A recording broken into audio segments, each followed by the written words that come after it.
और भारतीय बाजारों में आज फिर बिकवाली का दबाव देखने को मिल रहा है। अक्रॉस द बोर्ड बिकवाली देखने को मिल रही है आज, चाहे वो कमोडिटी मार्केट्स हो या फिर इक्विटी मार्केट्स। ऐसे में आपकी क्या रणनीति होनी चाहिए आज आखिरी आधे डेढ़ घंटे के ट्रेड में, उसी पर करेंगे बातचीत। मैं हूं हर्षदा, दिल्ली से मेरा साथ दे रहे हैं वीरेन। और आज ओवरऑल मूड माहौल दरअसल धीरे धीरे करके बिगड़ता हुआ दिखाई दिया है। और दरअसल खतरे की घंटी तब बजी जब हम कल का जो लो था, माफ कीजिएगा, कल का जो लो था उसके नीचे ट्रेड करते हुए दिखाई दिए, जो 15,419 का था, वहां से फिसले तो दरअसल कुछ देर पहले 15,385 तक का निचला स्तर देखने को मिला। और यही वजह है कि मूड माहौल पूरी तरह से बिगड़ गया। निफ्टी बैंक के सभी स्टॉक्स 12 के 12 स्टॉक्स नेगेटिव टेरिटरी में ट्रेड करते हुए दिखाई दे रहे हैं। और ये इंडेक्स इस समय आपको मैं बता दूं 385 पॉइंट नीचे है। कल मिड कैप्स में एक पुल बैक देखने को मिला था, वो भी आज उल्टा हो गया है। मेजर रिवर्सल स्टॉक्स में गिरावट हावी है, 450 अंकों तक का नुकसान देखने को मिल रहा है। तो अक्रॉस द बोर्ड इस बिकवाली के बीच सवाल यही है, फिर क्या हम एक बार फिर उस लो की तरफ फिसलते हुए दिखाई देंगे जो 15,300 के आसपास का था। वीरू, आफ्टरनून। क्लियरली जो यूएस मार्केट से संकेत मिल रहा है वो भी कुछ खास अच्छा है नहीं। 500 अंकों तक की गिरावट डाउ फ्यूचर्स ने दिखाई और उसी को इस समय कुछ रिफ्लेक्ट करता हुआ निफ्टी भी, डर का माहौल बढ़ता हुआ। जी हाँ, बिल्कुल हर्षदा। और आप देखिए, good afternoon, let's hope for the best के क्लोजिंग में अच्छे कुछ ट्रेड्स मिले, स्विंग मिले। डाउ फ्यूचर देखिए ग्लोबल मार्केट्स को चेस कर रहे हैं और हमारा पूरा, अगर आप देखें कल का पुल बैक, आज का रिट्रेसमेंट स्पॉन्सर किया है डाउ फ्यूचर्स ने। अभी करीब 450 अंक नीचे हम सिंक हुए। बिल्कुल सही कहा आपने हर्षदा। आई थिंक देख कॉन्फिडेंस पॉइंट था कल का लो मेरा, कम से कम। और देखिए कल का जो लो था इंट्राडे 419,423, वो क्या था?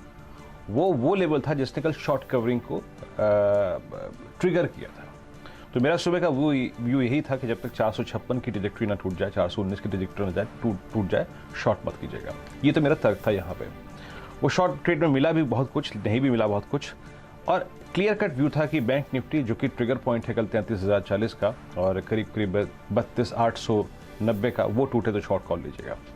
लेकिन हर्षदा अभी चीज़ ये हुई है कि जो आपने सुर्खियों में पढ़ा भी है, और वो है क्रूड का एकाएक सुबह 113 की ट्रैजेक्टरी से 109 की ट्रैजेक्टरी में आना। आई थिंक ये थोड़ा, बतौर ट्रेडर इस पर नज़र रखिएगा। ये एक थोड़ा सा जो कॉम्बिनेशन है ना, ये हालात को बदल सकता है क्लोजिंग में। डाउ फ्यूचर्स पे जितना रिएक्शन हमने देना था दे दिया। अब ये जो चीज़ है ना, नई डेवलपमेंट जो शुरू हुई है कुछ देर पहले, दैट्स क्रिटिकल। तो जरा ऑप्शंस के स्टैट्स क्या कहते हैं, याद रखिएगा। जो डैमेज था वो यूएस मार्केट्स को देख के आया था और यूएस फ्यूचर्स को देख के आया था। ऑप्शन स्टैट्स ये कहते हैं हर्षदा कि मोटे तौर पे कल का जो क्रिटिकल लेवल यानी 15,500 जो हमने रीगेन किया था, जिसके बाद सही मायने में स्विंग स्टार्ट हुआ था, उसके नीचे वीकनेस परसिस्ट करेगी। ये देखिए आज सबसे स्ट्रॉन्ग कॉल राइटिंग कहाँ पे हुई है? इट्स 15,500। आपकी स्क्रीन पर देखिए, बताने की जरूरत नहीं है। 15,500 की कॉल में आउटस्टैंडिंग वाई पहुंच गया 1.15 CR। कल एक्सपायरी है जहां पे 96,74,000 कॉल ऐड हुई हैं। तो जनाब, स्ट्रेंथ मोमेंटम ऊपर की तरफ तब तक नहीं लौटेगा जब तक आप 15,500 के नीचे रहेंगे। 96 लाख कॉल बिकी हैं, दैट्स ह्यूज।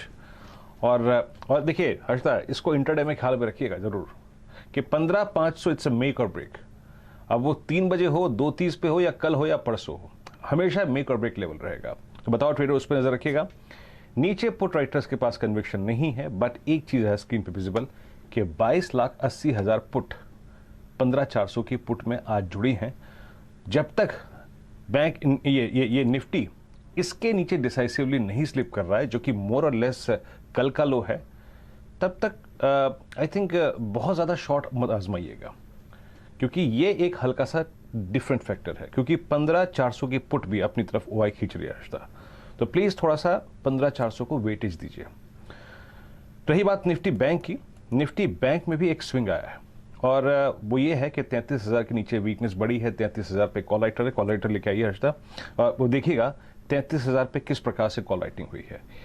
यहाँ पे कल ह्यूज कॉल राइटिंग हुई थी, 33,500 पे कॉल राइटिंग हुई थी। आज 33,000 पे कॉल राइटिंग हुई है, 29 लाख कॉल जुड़ी है। और नीचे पुट राइटर के पास कहीं कन्विक्शन है तो वह है 32,500 की स्ट्राइक पे। लेकिन मैं जो कह रहा हूँ ना हर्ष साहब, आपको बात वो ये है कि अभी क्रूड जो है, क्रूड का रिट्रेसमेंट ये अपना इंपैक्ट दिखाएगा। और आप एक बार टिक बाय टिक चार्ट देखिए हर्षदा, उतना आसान नहीं है इस क्लोजिंग को प्ले करना अब शॉर्ट साइड पे बिकॉज ऑफ क्रूड। और मैं अभी भी कह रहा हूं, तो माइंड 15,500 उसके नीचे वीकनेस है, लेकिन अगर उसके ऊपर का स्विंग इंट्राडे में आता है क्रूड को कंसिडर करते हुए, तो आई थिंक ये क्लोजिंग आप थोड़ी डिफरेंट देखेंगे हर्षदा। और प्लीज एक बार चार्ट टिक बाय टिक चार्ट भी देखिए हर्षदा।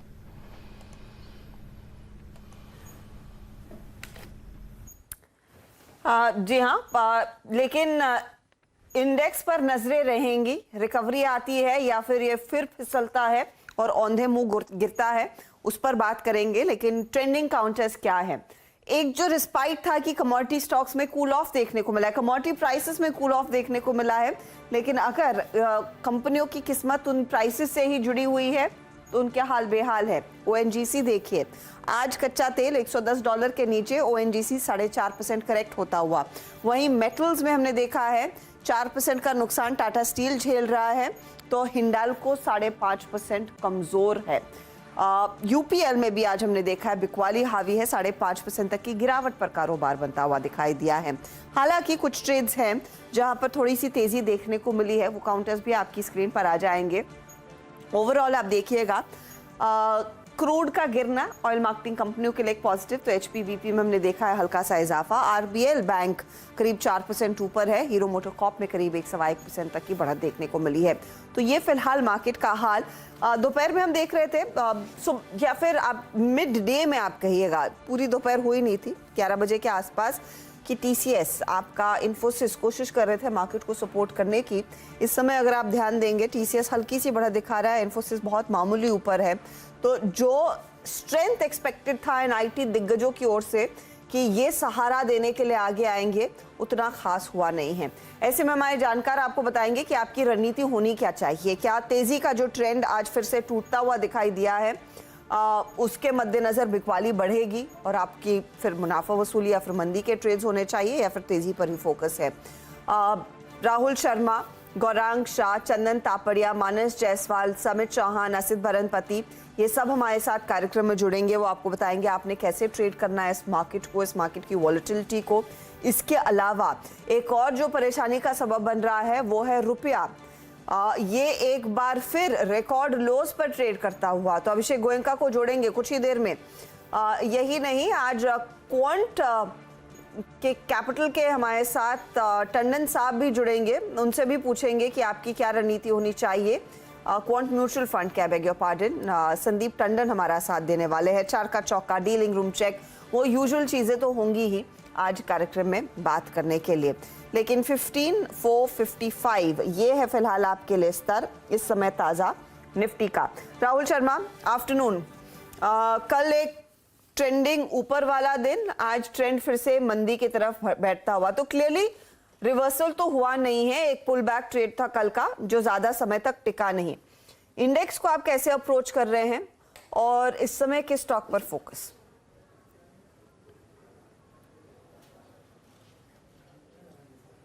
राहुल, आप म्यूट पर हैं।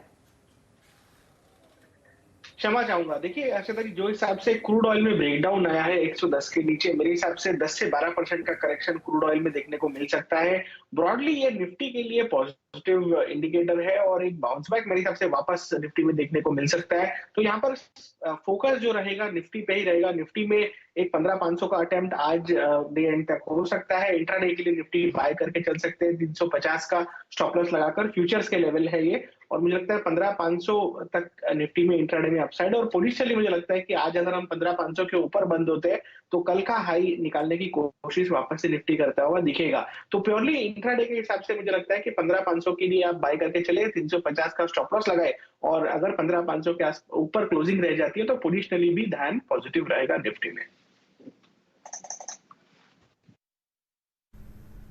ओके, तो आपका अगर आप देखें फोकस है 15,500 ऑन निफ्टी। ये अगर रीगेन करे तो स्ट्रेंथ बढ़ सकती है, आपको मानना है।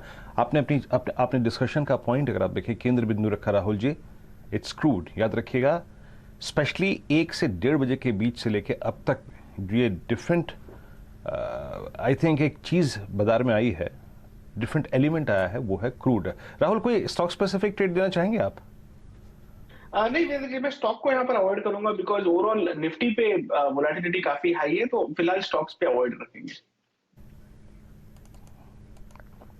ओके, ठीक है, वोलेटिलिटी काफ़ी हाई है, बट याद रखिएगा 15,500 जो हम कुछ देर पहले डिस्कस कर रहे थे, 15,500 की कॉल लेके आइएगा, वो एक मेक और ब्रेक लेवल रहेगी। ये आज का इंट्राडे लो, आज का इंट्राडे हाई करीब 540 का जोन था, और उसके बीच में एग्जैक्टली अगर आप देखें खड़ा है आपका 15,500, जहां पे आज 96 लॉक कॉल बिकी हैं और आउटस्टैंडिंग वाइज 1.25 करोड़ का कॉल का है। तो ये क्लोजिंग इंटरेस्टिंग होने जा रही है। मानस, आप क्या करेंगे इस पुल बैक में? निफ्टी को शॉर्ट करेंगे, अवॉइड करेंगे क्रूड के फैक्टर को देखते हुए, या फिर अपने आप को थोड़ा सा इंडेक्स से बचाते हुए किसी स्टॉक पे ले जाना चाहेंगे? देखिए, इसमें तो कोई शक नहीं कि इंडेक्स का जो ट्रेंड है वो नेगेटिव है, चाहे बैंक निफ्टी की बात करिए या तो निफ्टी की बात करिए। एक लो लेवल में बाइंग इंटरेस्ट देखने को इसलिए मिला है क्योंकि जो कल का गैप था, वो मॉर्निंग गैप था, वो निफ्टी ने जस्ट फिल किया, और उसके बाद हमें एक पुल बैक देखने को मिल रहा है। मेरे हिसाब से जो बाउंस बैक देखने को मिला है, इसमें भी बिकवाली करने की सलाह रहेगी ऊपर की तरफ, जब तक 550 15,550 के ऊपर निफ्टी ना निकले।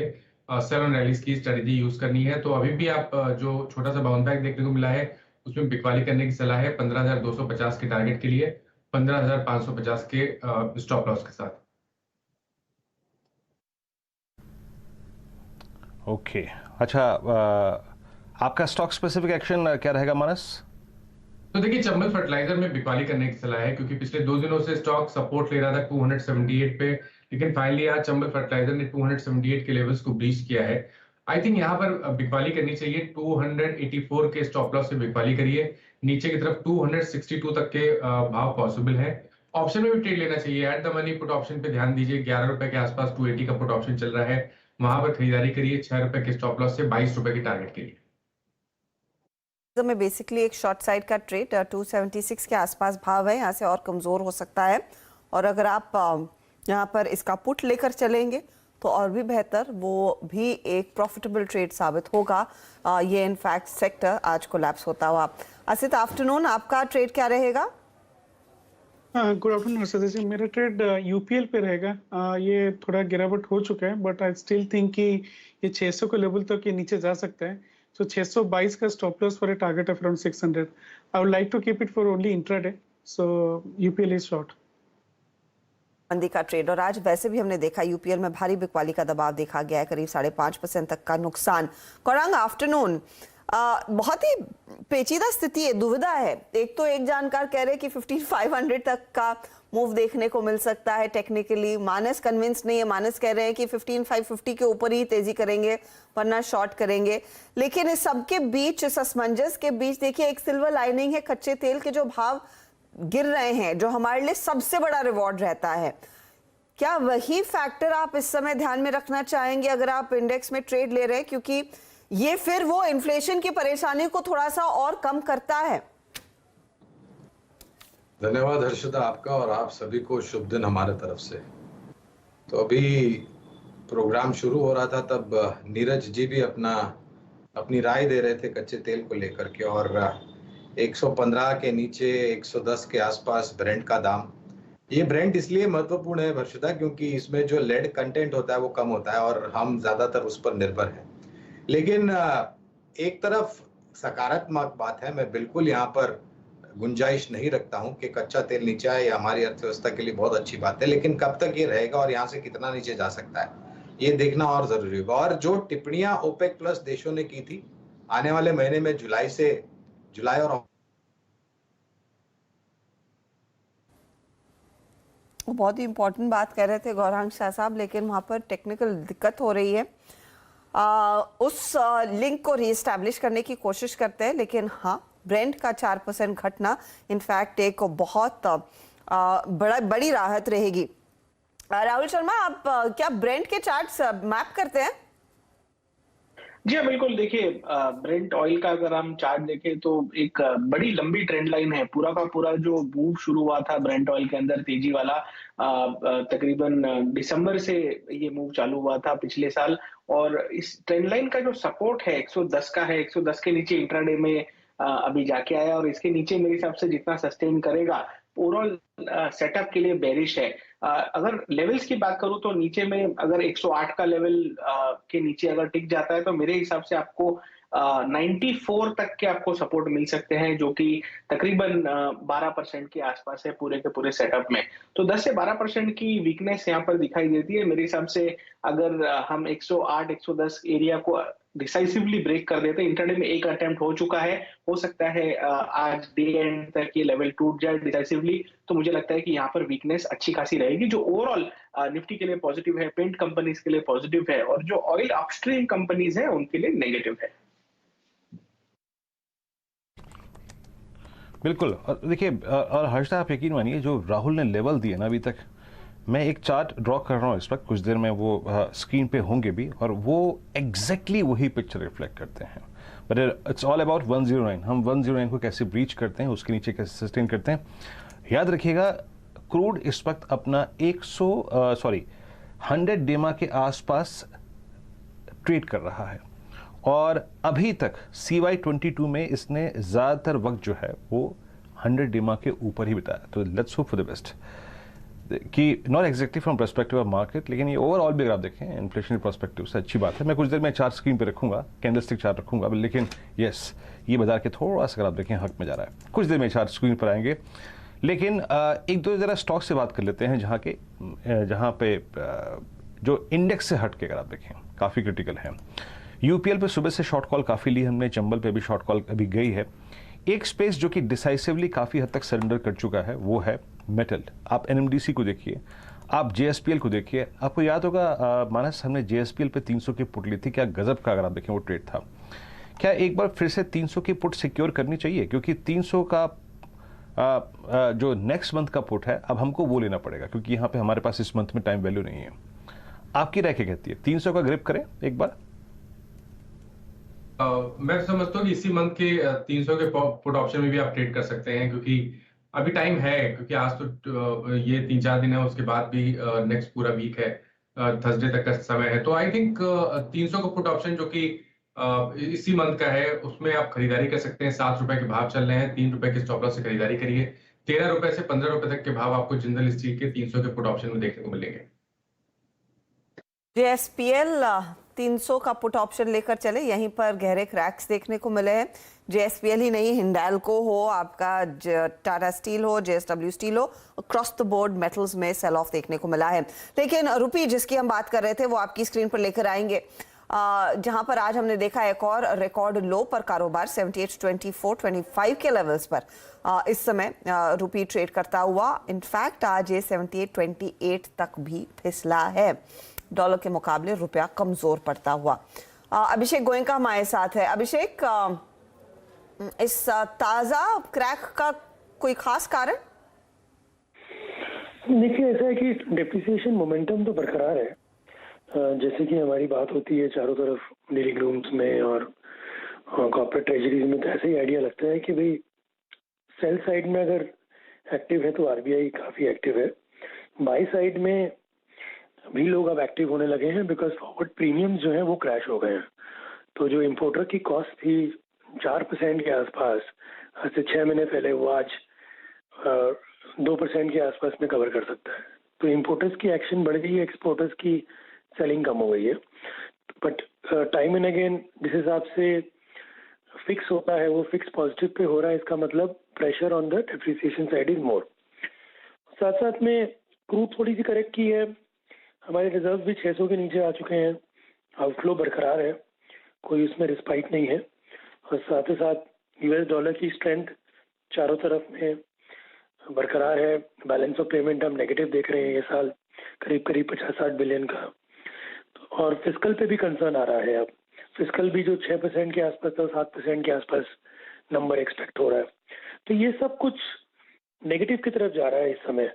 तो अगर आरबीआई मार्केट से हट जाए तो रुपया काफी तेजी से डेप्रिशिएट कर सकता है। बट ऑब्वियसली ये क्लियर मैंडेट है कि भाई इन्फ्लेशन नहीं बढ़ाना है।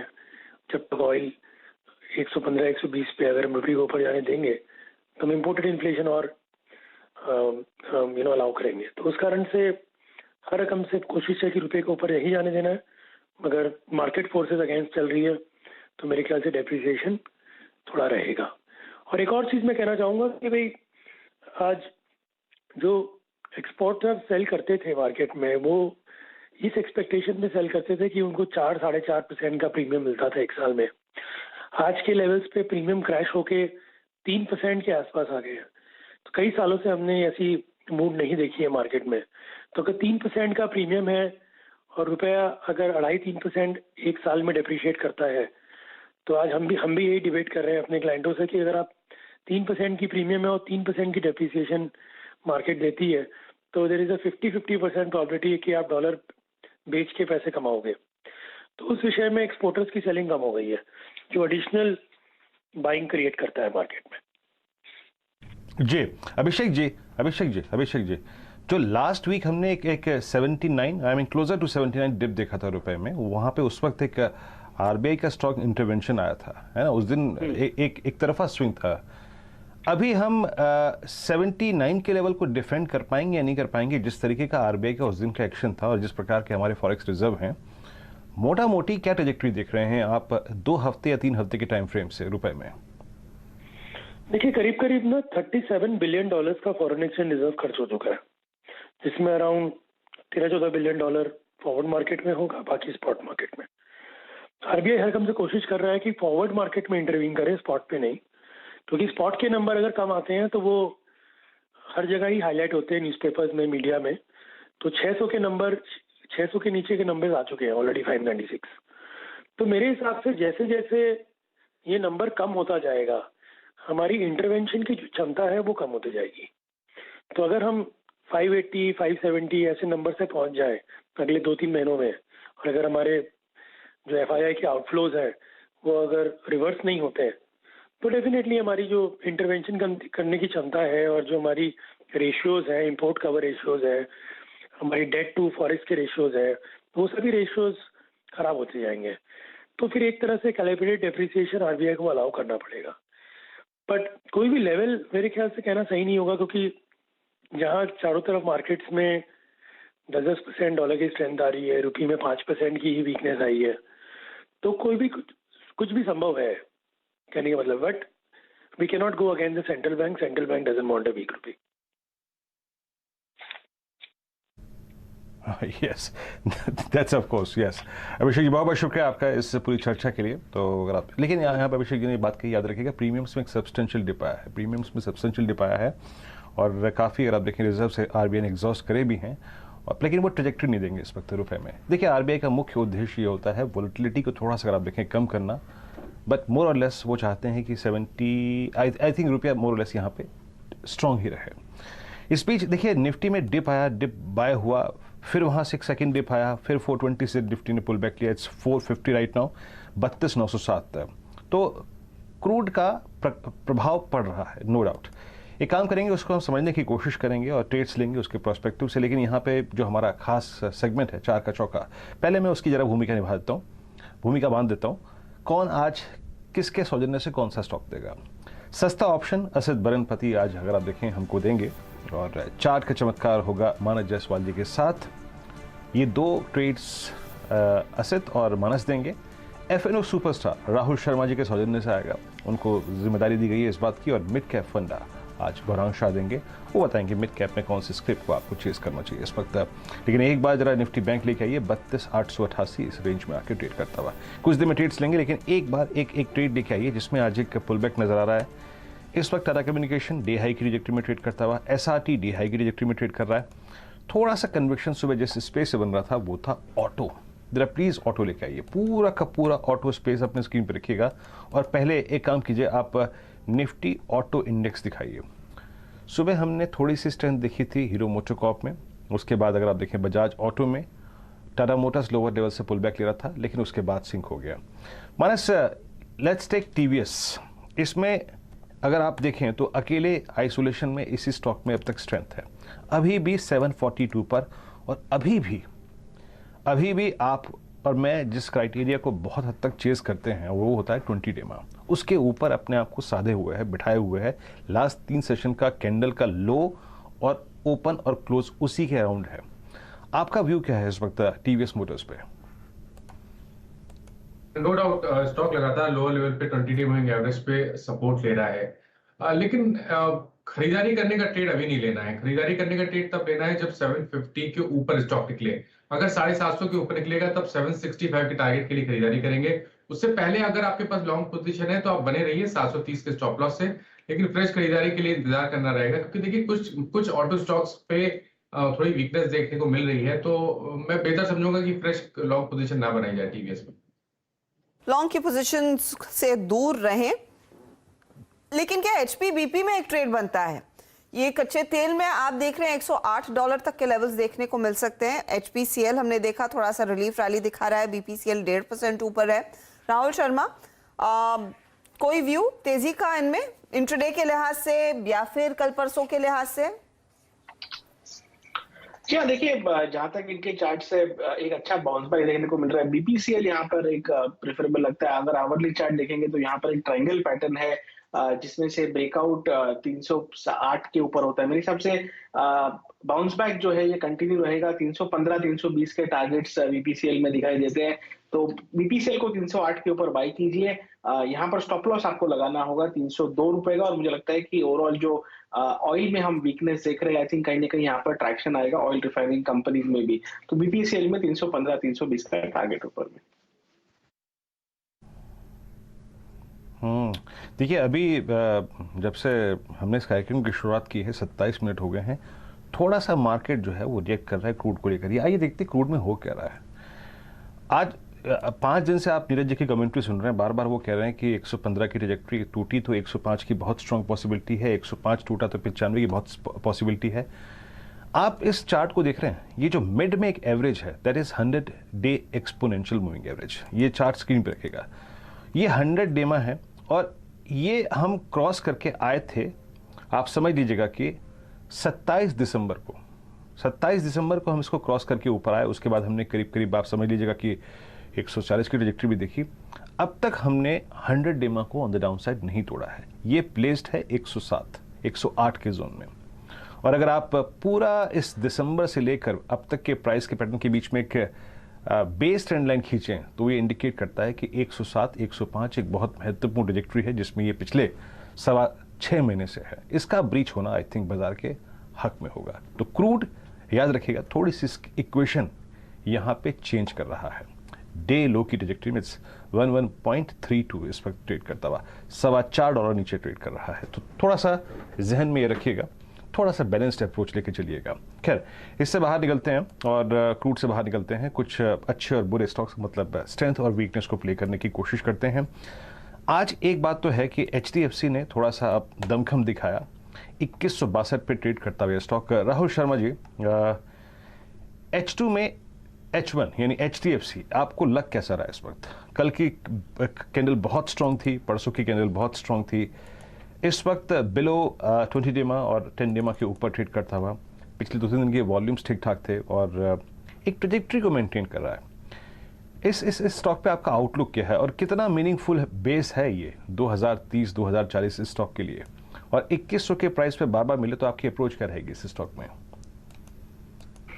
ये देखिए HDFC ने कहीं ना कहीं मार्केट को लीड किया था बाउंस बैक देने में, और इनफैक्ट पिछले 4 सेशन से लगातार यहाँ पर ग्रीन कैंडल्स बन रहे थे। कि आज के सेशन में जो कैंडल है उसको इनसाइड बार की तरह कहते हैं, यानी कि बेसिकली हो सकता है आज पूरे दिन कंसोलिडेशन में निकाले, क्योंकि हमने वन साइडेड मूव देखा है। तकरीबन 2026 से लेके ऑलमोस्ट 2200 रुपए का लेवल कल स्टॉक ने लगाया था।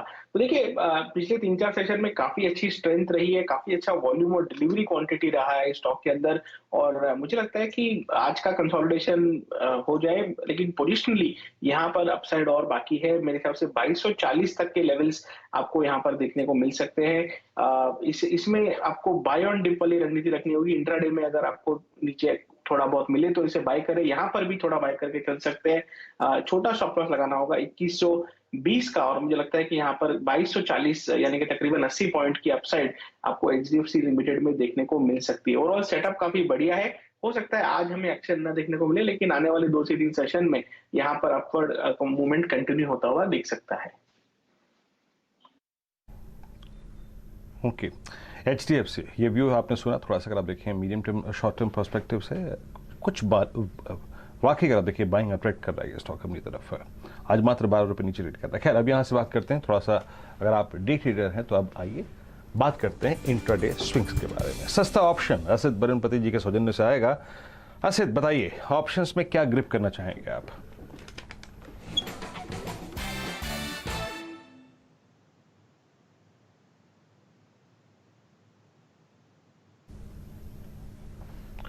असित अपने आप को अनम्यूट कीजिए, आपका फॉर्मूला नहीं चुराएंगे हम, बताइए।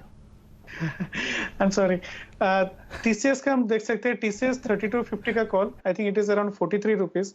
जिस हिसाब से रुपी डिप्रिसिएशन एंड टीसीएस में एक अच्छा मोमेंटम आज देखने को मिला था, मुझे लगता है कि TCS for this series might go above around 3300, but for today tomorrow मुझे लगता है टीसीएस का 3250 का कॉल हम ले सकते हैं with stop loss of around 30 rupees.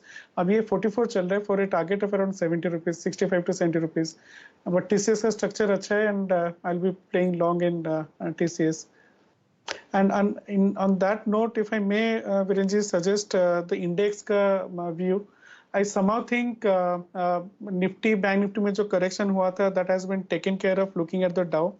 We might have a short covering rally and it might, I'm not saying कि the texture has changed, but at the same time मुझे लगता है कि Nifty, Bank Nifty में short covering rally हमें आजकल में देखने को मिल सकता है for a temporary relief. Okay, temporary relief. देखिए मैं जब स्क्रीन पे आया ना, मैं ऑप्शन डेटा होता है, ऐसे यकीन मानिए आके स्क्रीन पे देखता हूँ, मैं कभी नहीं देखता, अगर आप देख के नहीं आता हूँ। लेकिन मुझे बड़ा अचंभा हुआ देख के कि किसने 15,400 की पुट बेची हुई थी। 22 लाख पुट बेचना बड़ी बात थी। एग्जैक्टली जो 2 बजे डेटा देखा था। खैर आपकी स्क्रीन पे एक रिकवरी जो है वो कहीं ना कहीं कंटिन्यू कर रही है।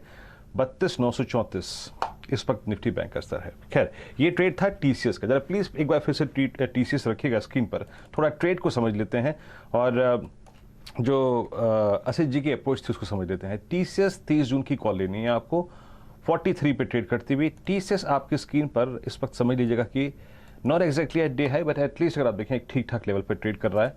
और यस, कल के कैंडल के हाई को ओवरटेक करके एक अटेम्प्ट लेने की कोशिश करता हुआ टुवर्ड्स 30 to 80, जो कि इसका शायद 20 डे एक्सपोनेंशियल मूविंग एवरेज है। ओके गुड, अच्छा ट्रेड है अगर आप देखें आपकी स्क्रीन पे। अब एक काम करते हैं, चलते हैं मानस जी के पास। चार्ट का चमत्कार। मानस चार्ट पे चाहे वो शॉर्ट साइड पे हो चाहे वो लॉन्ग साइड पे हो, बताइए आपने क्या पिक किया है इस वक्त? देखिए मेरा समझना है, देखिए कल भी मैंने मेरे ख्याल से 2 दिन पहले मैंने बात की थी एमएनएम की, कि एमएनएम में रिवर्सल के साइन देखने को मिले हैं और बाउंस बैक पे बेचना चाहिए।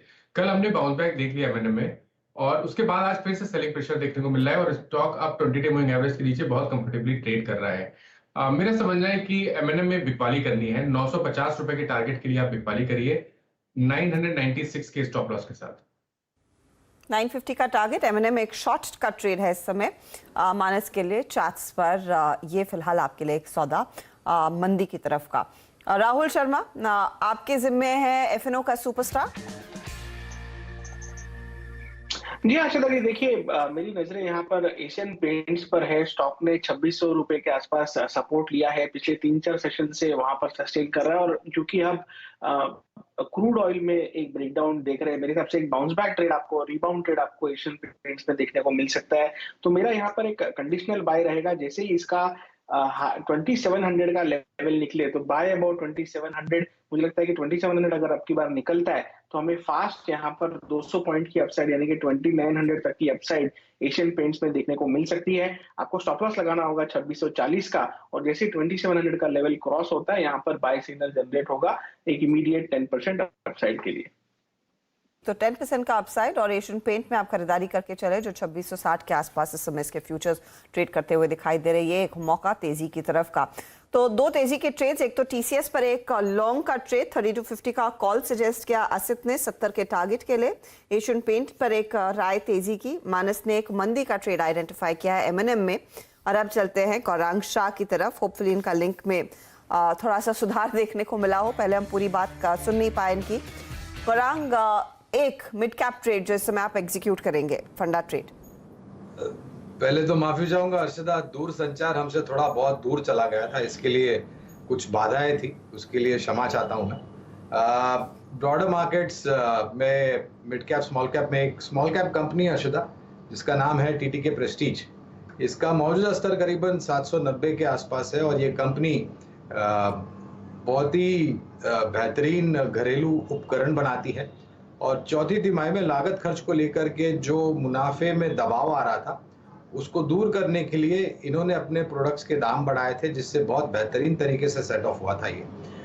मध्यम से लंबी अवधि का, अगर ज़्यादातर लंबी अवधि का अगर आप नजरिया रखते हैं हर्षदा, तो हमें गुंजाइश नहीं लगती कि इसके लक्ष्य करीबन 950 तक बहुत ही सरलता के साथ जा सकते हैं और नतीजों में सुधार हुआ परिवर्तन के द्वारा तो इस लक्ष्यांक को हम और भी ऊपर तरफ बढ़ाएंगे। 50 के टारगेट के लिए टीटी के प्रेस्टीज आप कह रहे हैं एक बढ़िया ट्रेड साबित होता हुआ दिखाई देगा, यहाँ पर खरीदारी करने का एक अच्छा मौका है। तो एक फटाफट रिकैप आपके लिए लेकर आते हैं इन सभी ट्रेड्स का, जो 4 ट्रेड्स हमारे जानकारों ने आपके लिए खास तैयार किए हैं 4 का चौका में। सस्ता ऑप्शन असित ने आपके लिए चुना TCS 3250 का कॉल, 70 के टारगेट के लिए एक मौका खरीदारी करने का, 30 का स्टॉप लॉस जरूर लगाइएगा। 45 के आसपास स्टॉक ट्रेड कर रहा, ये ऑप्शन ट्रेड कर रहा है इस समय। मानस ने हालांकि चार्ट का चमत्कार में चुना है M&M मंदी का ट्रेड। उन्होंने कहा कि एक पुल बैक पर बिकवाली का मौका और कल देखिए चला काउंटर, आज अच्छी गिरावट, 950 के लिए शॉर्ट करके चले, 996 स्टॉप लॉस के तौर पर काम करेगा। एशियन पेंट पिक किया है राहुल शर्मा ने, जो 2660 के टारगेट के लिए यहाँ पर एक मौका ढूंढ रहे हैं। 2660 पर मौका ढूंढा, 2900 के टारगेट के लिए, 2900 के टारगेट के लिए। और टीटी के प्रेस्टीज पर गौरांग शाह है पॉजिटिव और बुलिश, 950 का टारगेट। उनका मानना है कि तेजी देखने को मिलेगी। ये है फिलहाल आपके लिए एक अपडेट 4 का चौका का। चलिए समित चौहान को जोड़ लेते हैं, जो अभी हमारे साथ कार्यक्रम में जुड़ रहे हैं। समित, आफ्टरनून। थोड़ा सा लिस्टेड लेवल से रुझान सुधरने की कोशिश में, लेकिन क्लियरली ट्रेंड अभी भी नेगेटिव साइड पर ही है। कोई ट्रेड निफ्टी पर आप निफ्टी बैंक पर लेना चाहेंगे या कोई स्टॉक स्पेसिफिक ट्रेड आइडेंटिफाई किया है तो बताइए। देखिए, कल के एक्सपायरी के चलते हमें लगता है कि एक इम्पॉर्टेंट जंक्चर है निफ्टी के लिए 15,350 15,300 का, और बैंक निफ्टी के लिए 32,600 से लेके 32,500। तो ये सपोर्ट जब तक होल्ड कर रहे तब तक अभी भी एक रिलीफ आने की पॉसिबिलिटी है। तो हम यहाँ पे अभी करंट लेवल पे शॉर्ट साइड पे तो ज्यादा ट्रेड नहीं लेना चाहेंगे। स्टॉक स्पेसिफिक अभी भी हैंडफुल ऑफ स्टॉक्स है कि जो अभी भी ट्रैक्शन पॉजिटिव साइड पे दिखा रहे हैं। तो इसमें से आइडियल हमें काफी अच्छा लग रहा है और एज ए डिस्क्लोजर ये हमने हमारे क्लाइंट्स को ऑप्शन के जरिए ट्रेड करने की सलाह दी है। तो 360 का कॉल ऑप्शन जो 7 सवा 7 के आसपास ट्रेड हो रहा है वो हम बाय करने की सलाह देंगे। 3 दिनों से लगातार हम गैस डिस्ट्रीब्यूशन कंपनीज में एक अच्छा आउट परफॉर्मेंस दिखा रहे हैं। हालांकि ओवरऑल ये स्टॉक काफी ज्यादा गिर चुके हैं, तो ये क्लियरली एक रिलीफ मूव है। और आज काफी टाइम के बाद अगर हम देखें तो आईजीएल ने उसका जो 20 डे मूविंग एवरेज है वो सरपास किया हुआ है, तो यहाँ से ये मूव एक्सटेंड हो सकती है। 2 रुपए के स्टॉप लॉस से 360 का कॉल ऑप्शन यहाँ पे बाय करने की सलाह होगी और टारगेट लगभग 14 से 16 का रहेगा। 16 के टारगेट के लिए आईजीएल में आप कह रहे हैं एक तेजी का trade. In fact as luck would have it मेरी नजर एमजीएल पर भी गई थी कुछ ही देर पहले, और इस पर मैं राय भी लेने वाली थी असित आपकी।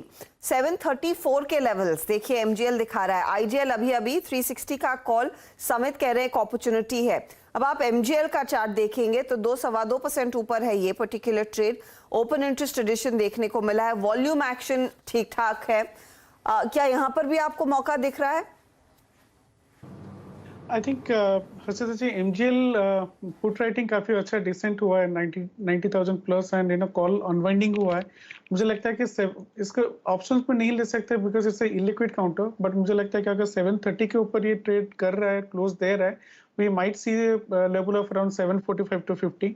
तो MGL yes we can go positive with a stop loss of around 725-27 के रेंज में, but MGL के data is good and I think we can go long। S कंपनियों में थोड़ा सा रिवर्सल आता हुआ, इनफैक्ट काफी बीटन डाउन ट्रेड्स रहे थे। आईजीएल आप देखिएगा एक बढ़िया ट्रेड समित ने टाइमली पिक किया, और एमजीएल पर आप 745 का भी ट्रेड लेकर चल सकते हैं। वो स्टॉक्स दिखाइएगा प्लीज जहां पर इस समय एक अपॉर्चुनिटी देखने को मिल रही है। अच्छा, अपॉर्चुनिटी वैसे मानस थोड़ी बहुत श्रीराम ट्रांसपोर्ट में भी देखी गई है। 1178 तक के लेवल्स, 1179 अब स्क्रीन पर आ चुका है। ये बताइए क्या यहाँ पर मौका है? 7% ओपन इंटरेस्ट में बढ़त। बिल्कुल, देखिए कल भी हमने एक बहुत ही बढ़िया बाउंस बैक देखा 100 डे मूविंग एवरेज के ऊपर स्टॉक क्लोजिंग स्टॉक ने दी।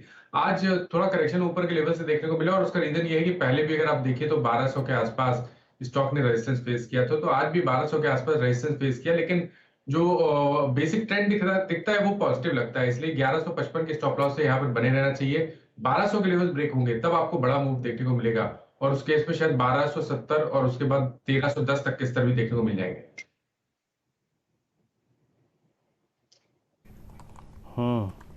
ऐसा ही आपके स्क्रीन पे 1180 की ट्रिजेक्टरी मार्केट ट्रेड करता हुआ।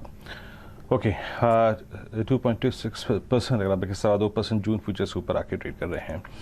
अब देखिए कुछ इंपॉर्टेंट स्टॉक फ्यूचर से बात करते हैं जिनके ऊपर इस बाजार को सिक्योर करने का, अपसाइड को जनरेट करने का दारोमदार होता है। उसमें HDFC हो गया, HDFC ट्विंस हो गया, B2 हो गए। रिलायंस क्या कर रहा है? Reliance is heading towards it's 200 day exponential moving average. Last अगर आप 10 जून से लेकर अब तक देखें तो रिलायंस ने 1% भी बाजार की स्ट्रेंथ में पार्टिसिपेट नहीं किया। रिलायंस किस मीनिंगफुल पॉइंट की तरफ बढ़ रहा है? देखिए मैं डिस्कशन कर रहा हूँ इसकी प्राइस परफॉर्मेंस को लेकर, सिर्फ प्राइस परफॉर्मेंस को लेकर। कोई भी निर्णय निवेश संबंधी, ट्रेड संबंधी, ऑप्शन संबंधी, फ्यूचर संबंधी, डिलीवरी कॉल संबंधी अगर आप लें तो अपने वित्तीय सलाहकार की राय जरूर लें। आपकी राय क्या है इस पर मानस? रिलायंस ने अब तक एक बहुत मीनिंगफुल बेस, अगर आप इस पूरे पोस्ट कोविड जोन को देखें, एरा को देखें, तो 200 डेमा को बनाकर रखा है। हाँ, फेब महीने में ऐसा नहीं हुआ था, उस वक्त 200 डेमा डिसाइसिवली वॉलेट हो गया था। कैसे अप्रोच करेंगे आप रिलायंस को, और आपका वो इम्पोर्टेंट पिवट पॉइंट क्या है जहां पर जाके ये पिछले 10 दिन से जारी फॉल जो है वो रुक सकता है? देखिए मेरी सबसे पहले नजर तो 2460 के आसपास है। अगर वो लेवल्स ब्रेक होंगे तब तो आपको थोड़ा कॉशियस रहना चाहिए रिलायंस पे। अदरवाइज करेक्शन दिखता है, 200 डे मूविंग एवरेज पे सपोर्ट दिखता है, तो जब 2460 के लेवल्स ब्रेक हों उसके बाद ही आपको यहाँ पर मंदी करनी है, तो गिरावट की उम्मीद करनी है। अपनी पोजीशन में स्टॉप लॉस लगाइए 2460 का और बने रहिए। ऊपर की तरफ रेजिस्टेंस दिखने लगा है नो डाउट 2550 से लेकर 2575 की रेंज में, तो वो लेवल्स ब्रेक होंगे तो फिर से एक रैली रिज्यूम होगी। बट फिलहाल के लिए क्योंकि स्टॉक 200 डे मूविंग एवरेज के ऊपर ट्रेड कर रहा है, आई थिंक पोजीशन में बने रहना चाहिए 2460 के स्टॉप लॉस के साथ। ओके, रिलायंस पर अगर आप देखेंगे आपका व्यू था, एक बार फिर से डिस्क्लेमर डॉक्टर साहब स्क्रीन पर रखिएगा। कोई भी बाय सेल कॉल लेने से पहले अपनी वित्तीय सलाहकार की राय, एक निजी राय जरूर लें। चलिए अब बिग मार्केट वॉइसेस में और थोड़ा सा बाजार को डिलीवरी प्रोस्पेक्टिव से, लंबे टर्म के प्रोस्पेक्टिव से कैसे आपको अप्रोच करना चाहिए, इसे बातचीत करते हैं। Shri Sandeep Tandon, founder and CIO quant mutual funds के इस वक्त हमारे साथ जुड़ चुके हैं। संदीप जी नमस्कार, कार्यक्रम में स्वागत है। और एक बहुत ही दुविधापूर्ण, जिसे कहते हैं ना, चुनौतीपूर्ण समय में आपसे बातचीत हो रही है। और इस वक्त ये जो इन्फ्लेशन है पूरे विश्व में, वर्ल्ड वाइड एक सबसे बड़ा कंसर्न है। मार्केट अपने आप को उसी के अनुसार, रेट हाइक्स के अनुसार पैरेलली अलाइन कर रहे हैं। पहली बात तो ये है सर कि आपको क्या लगता है, ये जो मौजूदा इन्फ्लेशनरी स्थिति है और रेट हाइक जिस प्रकार से लाइंड अप है अगले 3 महीने के लिए, 4 महीने के लिए, अभी इक्विटी मार्केट में उसके अनुरूप डैमेज हो चुका है या फिर आपको लगता है कि नहीं, अभी डैमेज अभी फर्दर बाकी है? देखिए, इन्फ्लेशन का डेटा है जो आ रहा है, अभी सब लोग उसका एक नैरेटिव स्टार्ट हो गया है, बट ग्लोबली सेंट्रल बैंक्स इस कर्व में पीछे हैं। जो हाइक उन्हें 2021 से स्टार्ट करनी चाहिए थी वो 2022 से स्टार्ट हो गई है। तो ऑब्वियसली, और जब थोड़ा सिचुएशन डिटोरिएट हो जाता है तो फिर अर्जेंसी बढ़ जाती है कि inflation is short of significant. But अगर हम एक रियलिस्टिक पिक्चर देखें, ठीक है, हम लोग तो 2019 से बोलते हैं कि 2020 से 2030 के बीच में डेवलप मार्केट में इन्फ्लेशन और इंटरेस्ट रेट्स एक्स्ट्रॉर्डनरी होगा। ओके, वो इतना एक्स्ट्रॉर्डनरी होगा कि आपको 1981 याद आ जाएगा, लेकिन उसको आते आते थोड़ा समय है। वो कोई भी मूव इमीडिएटली नहीं होता है। वो हमारा कॉल है 2027-28 तक उस तरह का इंटरेस्ट रेट का एनवायरमेंट आप देखेंगे। और एग्री प्राइसेस मतलब बहुत मूवमेंट आएगा कमोडिटी प्राइसेस में, एग्री प्राइसेस के अंदर। ओके, तो वो एक लॉन्ग टर्म पर्सपेक्टिव है हमारा, जो हम लोग 2019 से शोकेस कर रहे हैं। अभी हम बात करते हैं अगर आप इमीडिएट बेसिस पे, जैसे नॉइज लेवल इन्फ्लेशन को लेके सडनली लास्ट फ्यू मंथ्स में बहुत बढ़ गए। अगर आप गौर करें तो जिस तरह से लास्ट 15 दिन के अंदर कमोडिटी प्राइसेस करेक्ट हुए हैं, ग्लोबली जो logistic challenges post Covid start हुए थे, वो एक एक करके सॉर्ट आउट होना स्टार्ट हो गए हैं। मैं नहीं बोल रहा हूँ कि खत्म हो गए, बट वो सॉर्ट आउट होना स्टार्ट हो गए हैं। आपने क्रूड्स में भी करेक्शन का एक बड़ा मूव देखा है। नेचुरल गैस प्राइसेस जो इम्पोर्टेंट रॉ मटेरियल है, उसमें भी काफी बड़ा इम्पैक्ट हमने देखा है। तो हम लोगों को कैसा लगता है, चाइना ओपनिंग अप जो सिचुएशन में आ रहा है, तो एक ऐसा लगता है कि अगस्त आते आते ग्लोबल इन्फ्लेशन जो एक है वो एक नियर टर्म पर्सपेक्टिव से पीक आउट हो जाएगा। जिस तरह का नॉइस लेवल आज है इन्फ्लेशन को लेके, वो शायद कूल ऑफ होगा और वहां से उस जैसे ये नैरेटिव कम होना स्टार्ट होगा, मार्केट में एक अच्छी पकड़ भी आएगी। ग्लोबली वो मूवमेंट आना चाहिए। इंडिया में तो हम लोग अभी से बोलते हैं कि ये अपॉर्चुनिटी है कि कोई ना कोई बड़ा आदमी या बड़ा इंस्टीट्यूशन इसके ऊपर कॉल जरूर लेगा, क्योंकि डेटा पॉइंट्स तो दिखते हैं और हमेशा मार्केट प्रीएम्प्ट करता है। मार्केट उस चीज को पहले डिस्काउंट करता है। देखिए, अगर आप अक्टूबर में बाजार का टॉप बन गया, अक्टूबर सितंबर और नवंबर के बीच में ग्लोबल मार्केट का टॉप बना, हमारा अक्टूबर में बना। तो मार्केट तो इतना स्मार्ट था कि मार्केट ने उसको पहले ही प्रीएम्प्ट कर दिया था जब लोग इतना एक्स्ट्राऑर्डिनरी इन्फ्लेशन की बात नहीं कर रहे। सिमिलरली जब रिवर्स भी होगा, और ये रिवर्सल मैं बहुत नियर टर्म के एंगल से बोल रहा हूँ, क्योंकि लॉन्ग टर्म में तो हम लोग बोलते हैं ये स्ट्रक्चर मूव है, ग्लोबली है और इंडिया को भी इम्पैक्ट आएगा, बट इंडिया को इम्पैक्ट उतना बड़ा नहीं आएगा जितना बड़ा ये डेवलप मार्केट में आएगा। और वो प्योरली मैथमेटिकल नंबर से हम लोग उसको क्वांटिफाई करते हैं कि वहां पे सिचुएशन ज्यादा खराब होगी। लेकिन जिस तरह से अभी करंट माहौल है, उसको देखते हुए ऐसा लगता है कि एक अपॉर्चुनिटी है, क्योंकि बहुत ज्यादा नॉइस लेवल है, पेसिमिज्म पीक पे है। अगर हम अपना फियर इंडेक्स देखें, कॉन फियर इंडेक्स, अगर स्टॉक स्पेसिफिक देखें तो कॉन फियर इंडेक्स जो इंडिविजुअल स्टॉक्स में होता है, काफी स्टॉक्स में तो वो मार्च 2020 जो कोविड क्रैश है उससे भी ऊपर है। निफ्टी में नहीं है उस लेवल पे, लेकिन फिर भी एक कैपिचुलेटिव मूव किया है मार्केट में। तो ये एक अपॉर्चुनिटी होती है जब फियर पेसिमिज्म एक्स्ट्राऑर्डिनरी होता है, अगर हम उसको किसी तरह क्वांटिफाई कर पाए और उसको ऑप्टिमाइज करें तो एक अपॉर्चुनिटी में बदला जा सकता है। मिस्टर टंडन, इनफैक्ट आपने जो नोट इशू किया वो मैं पढ़ रही थी कि, और उसमें आपने पहली लाइन में यही कहा है कि जब कैपिचुलेशन वाले फेजेस आते हैं तो ग्रेट बाइंग अपॉर्चुनिटी आती है। एक चीज हमने देखी, अगर आप परसों का मार्केट देखें जहां पर मिड कैप्स में अचानक गिरावट आई थी और हाहाकार मच गया था कि अब देखिए ये रिटेल निवेशकों का पेन मार्केट में रिफ्लेक्ट होता हुआ दिखाई देगा। रिटेल निवेशकों ने अप्रैल 2020 ऑनवर्ड्स एक सस्टेन्ड बाइंग रणनीति अपनाई है। क्या आपको लग रहा है वो बाइंग रणनीति जारी रहेगी, या फिर ये जो भारी बिकवाली हमने हाल फिलहाल में मिड कैप्स में अब आना देखी है वो उनके ट्रेंड को थोड़ा सा बदलेगी? क्योंकि अब तक जो भी डर था वो ग्लोबल सेल ऑफ और ग्लोबल एफआईआई सेलिंग से डर रहे थे, लेकिन अगर रिटेल निवेशक भी इस दर्द को और सहन नहीं कर पाएंगे तो क्या हम और बिखर सकते हैं? देखिए, यही चीज हम लोगों ने कल एक नोट निकाला था, उसमें इस चीज को हाईलाइट किया है कि जैसा जनरल परसेप्शन है कि एफआई माल बेचते हैं तो वो ज्यादा इन्फॉर्म लोग हैं, उनको ग्लोबल एक्सपीरियंस है, ओके, तो उनके कारण बहुत लोग पैनिक में हैं। लेकिन अगर हम देखें तो एफआईएस का तो सेलिंग आज से 1 साल पहले से चालू है। जैसे इमर्जिंग मार्केट्स का सेक्टर टॉप बना था, सेक्टर इंडेक्स का टॉप बना था, वहां से करेक्शन फेस में है।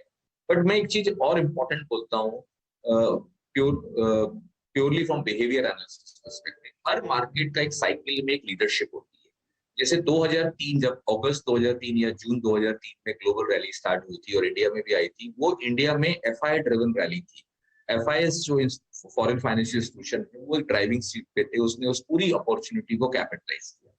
सिमिलरली अगस्त 2012 या अगस्त 2013 से जो एक रैली स्टार्ट हुआ इंडिया में, उसमें ultra HNI, family office, HNI जो स्मार्ट इन्वेस्टर इसको कंसिडर करते हैं इंडिया में, वो लोग ड्राइविंग सीट पे थे, उन्होंने कैपिटलाइज किया। मैं मार्च 2020 से एक इंपॉर्टेंट ट्रेंड देख रहा, जो मैं काफी कॉल्स में इस बात को बोलता हूँ कि मार्च 2020 से जो गोल्ड रन स्टार्ट हुआ है वो रिटेल ड्राइविंग सीट पे, रिटेल ड्रिवन है। जितना अच्छा रिटेल ने 2020 में इस रैली को कैपिटलाइज किया, कोई भी इंस्टीट्यूशन नहीं कर पाया, कोई भी अल्ट्रा एचएनआई, फैमिली ऑफिस उस चीज को जिनको हम लोग स्मार्ट कैटेगरी में रखते हैं वो पार्टिसिपेट नहीं कर पाए। तो रियल रिटेल ने पार्टिसिपेट किया है अगर हम देखें, और उसको काफी मेच्योरिटी के साथ पार्टिसिपेट किया है। अभी तक मैं देखूंगा तो रिटेल का कैपिचुलेशन नहीं हुआ है, क्योंकि हम लोग एक म्यूचुअल फंड रन करते हैं और हम लोग के पास भी 13 लाख इन्वेस्टर्स हैं, तो हम लोग रिटेल डेटा को समझते हैं और उस तरह का कोई कैपेसिटेटिव मूव देखने को नहीं मिलता है। ये बहुत अच्छी बात है अगर हम लॉन्ग टर्म के पर्सपेक्टिव से देखें कि रिटेल का बेस वैल्यू टर्म्स में बेस छोटा होता है, बट उनका जो क्वांटम है, combined quantum value number of volumes के टर्म्स में, जो पार्टिसिपेंट के टर्म्स में, वो बहुत बड़ा है। और ये रैली जिस तरह से बिल्डअप हो रही है, जिस तरह से मैच्योरिटी ने रिटेल इन्वेस्टमेंट के साथ पार्टिसिपेट किया है, वो अभी तक नहीं डरे। ओके, अगर हम डेटा से बात करें, और ये सब तो हम एक बिहेवियर एंगल से काफी चीज को समझते हैं, तो मुझे ऐसा लगता है कि ये बड़ी अपॉर्चुनिटी है। और जिस तरह मैच्योरिटी रिटेल इन्वेस्टर ने इस साल दिखाई है, वो अगर सब कुछ ठीक जाता है, जो हमारा व्यू है कि इमर्जिंग मार्केट में इंडिया बहुत अच्छा करेगा और इमर्जिंग मार्केट डेवलप मार्केट से बहुत अच्छा करेंगे ये पूरे डिकेड के अंदर। सिर्फ 2023 तक एक एक्स्ट्राऑर्डिनरी वॉलेटाइल फेज है। हमने 2018 से 2023 हम लोग बोलते हैं कि एक्स्ट्राऑर्डिनरी वॉलेटिलिटी आने वाली है। उस फेज में और 1-1.5 साल का समय बाकी रह गया। अगर वो फेज हमने अच्छे से निकाला और रिटेल इन्वेस्टर पैनिक नहीं करते, जो अभी तक नहीं हुआ, तो मुझे ऐसा लगता है कि वो लोग काफी बड़े बेनिफिशियरी होंगे इस रैली के, और यही अपॉर्चुनिटी है। ओके। अच्छा संदीप जी, अगर अब एग्जैक्टली चलिए अब थोड़ा सा यहाँ से बात करते हैं कि हमें बतौर एक रिटेल निवेशक, मैं निवेशक शब्द का इस्तेमाल करूँगा, नॉट एग्जैक्टली ट्रेडर, क्या पिक करना चाहिए? जैसे कि आपने अपने शुरुआती प्रश्न के उत्तर में ही कहा कि एक बहुत स्ट्रॉन्ग रेट रिवर्सल साइकिल है, और ऐसे में देखिए कमोडिटीज़ का एक बहुत अच्छा दौर हम देख चुके हैं। Just putting instance of metal, I mean क्या दौर देखा हमने पूरी स्टील कंपनियों का। फेरस नॉन फेरेंस कंपनियों ने इस बार बहुत ज़्यादा एक्सपेंड नहीं किया, बट इस बार अपने आप को डिलीवरेज बहुत कर लिया। एक तरफ कमोडिटी है, एक तरफ आप देखिए रियल एस्टेट है, फार्मा है, ऑटो है, और एक है बैंकिंग। इस स्ट्रॉन्ग रेट रिवर्सल साइकिल के बीच में और इस प्राइस डैमेज के बीच में एग्जैक्टली पिक क्या करना चाहिए जिसमें आपको लगता है कि सबसे ज़्यादा रिवॉर्ड होगा? देखिए, पहले अगर हम लॉन्ग टर्म पर्सपेक्टिव को एक बार समझते हैं, जैसे हम लोग बात करते हैं कि इंटरेस्ट रेट और इन्फ्लेशन दोनों एलिवेटेड रहने वाले हैं डेवलप मार्केट से। अगर वो तरह का बैकग्राउंड है जो हमको पहले भी समझ में आया और अभी तो बहुत क्लैरिटी के साथ वो पिक्चर दिख रही है, तो वो फेस में क्या होता है कि आपका अर्निंग्स कुछ भी हो, आपका पी मल्टीपल कॉन्ट्रैक्ट हो जाता है। जब लिक्विडिटी श्रिंक होती है तो पी मल्टीपल या जो भी वैल्यूएशन मल्टीपल है वो श्रिंक हो जाता है।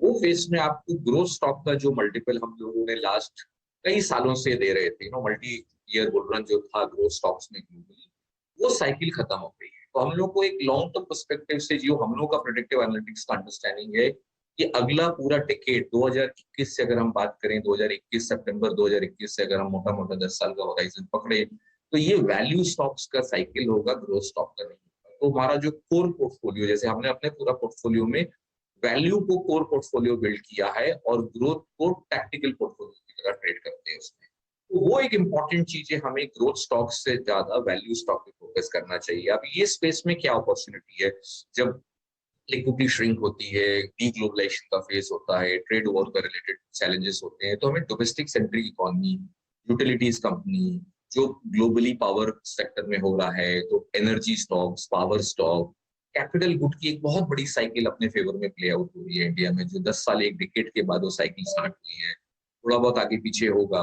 बट वो एक साइकिल बहुत बड़ी होने वाली है, जहाँ पे मिड और स्मॉल स्पेस को भी बेनिफिट मिलेगा। जब capital good cycle play out होती है तो उसके मल्टीपल डेरिवेटिव होते हैं, तो हमें मिड और स्मॉल कैप स्पेस को भी अपॉर्चुनिटी मिलेगी। तो कैपिटल गुड्स हो गया, ऑटो साइकिल बहुत अच्छी दिखती है, तो ऑटो स्पेस एक अच्छी अपॉर्चुनिटी दिखता है। सिमिलरली इंफ्रा स्पेस में बहुत बड़ी अपॉर्चुनिटी दिख रही है। और ऐसा मेटल इज कंसर्न, वो ठीक है, ट्रेडिंग पर्सपेक्टिव से एक बेस मेटल का ग्लोबली टॉप बना है, बट अगर हम इसको 8-10 साल का 10 साल का होराइजन पकड़े, तो मुझे अभी भी लगता है कमोडिटीज में बहुत बड़ा मूव बाकी है।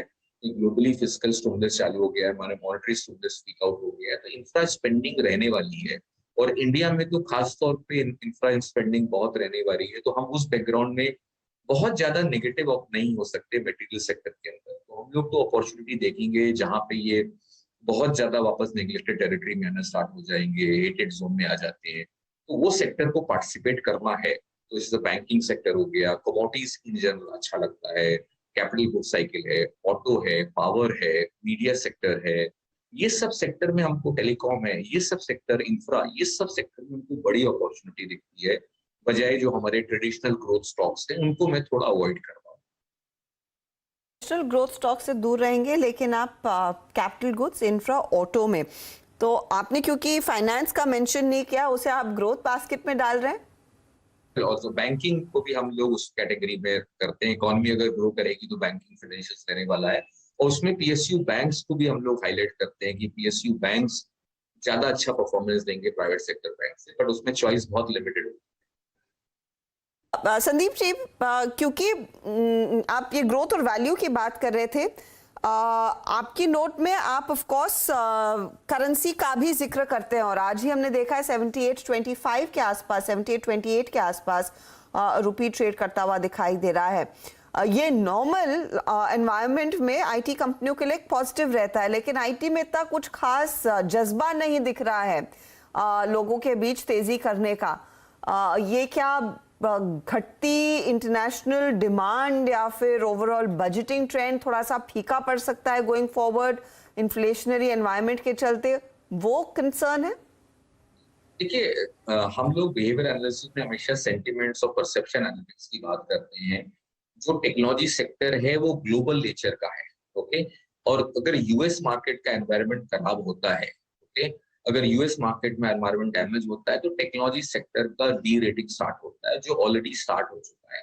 इसी एक कारण से हम लोग उसको अवॉइड करने की कोशिश कर रहे हैं, और हमने इनका वैल्यूएशन पीक आउट होते हुए देखा है, और मेरे को ऐसा लगता है ये मल्टी डेकेड टॉप है वैल्यूएशन मल्टीपल के हिसाब से, प्राइसेस और अर्निंग के हिसाब से नहीं बोल रहा हूँ। अगर इस तरह का मल्टीपल शायद बहुत सालों बाद शायद नहीं आएगा, आपको देखने को नहीं मिलेगा। हमारा तो ऐसा डिकेड का टॉप है ये सब स्टॉक्स और सेक्टर के लिए, तो इसको हम अवॉइड करेंगे। अर्निंग्स आएंगी, अर्निंग्स का इतना इंपॉर्टेंस नहीं है। अगर पी मल्टीपल श्रिंक हो जाएगा, जो ग्लोबल एनवायरनमेंट में चैलेंजेस हैं, तो आपका रिटर्न्स बनाना मुश्किल होगा। ये सेक्टर अभी आउट परफॉर्मेंस की कैटेगरी में हम लोग नहीं रखेंगे, मैक्सिमम मार्केट परफॉर्मेंस की कैटेगरी रहेगा, क्योंकि अर्निंग्स आएंगी, अर्निंग्स को भी चैलेंजेस नहीं दिख रहे हैं, लेकिन वैल्यूएशन मल्टीपल के चैलेंजेस हैं। तो मैं वो सेक्टर को प्रेफर करूंगा जहां पे वैल्यूएशन मल्टीपल भी एक्सपैंड होने का प्रोबेबिलिटी है और अर्निंग्स भी एक्सपैंड होगी।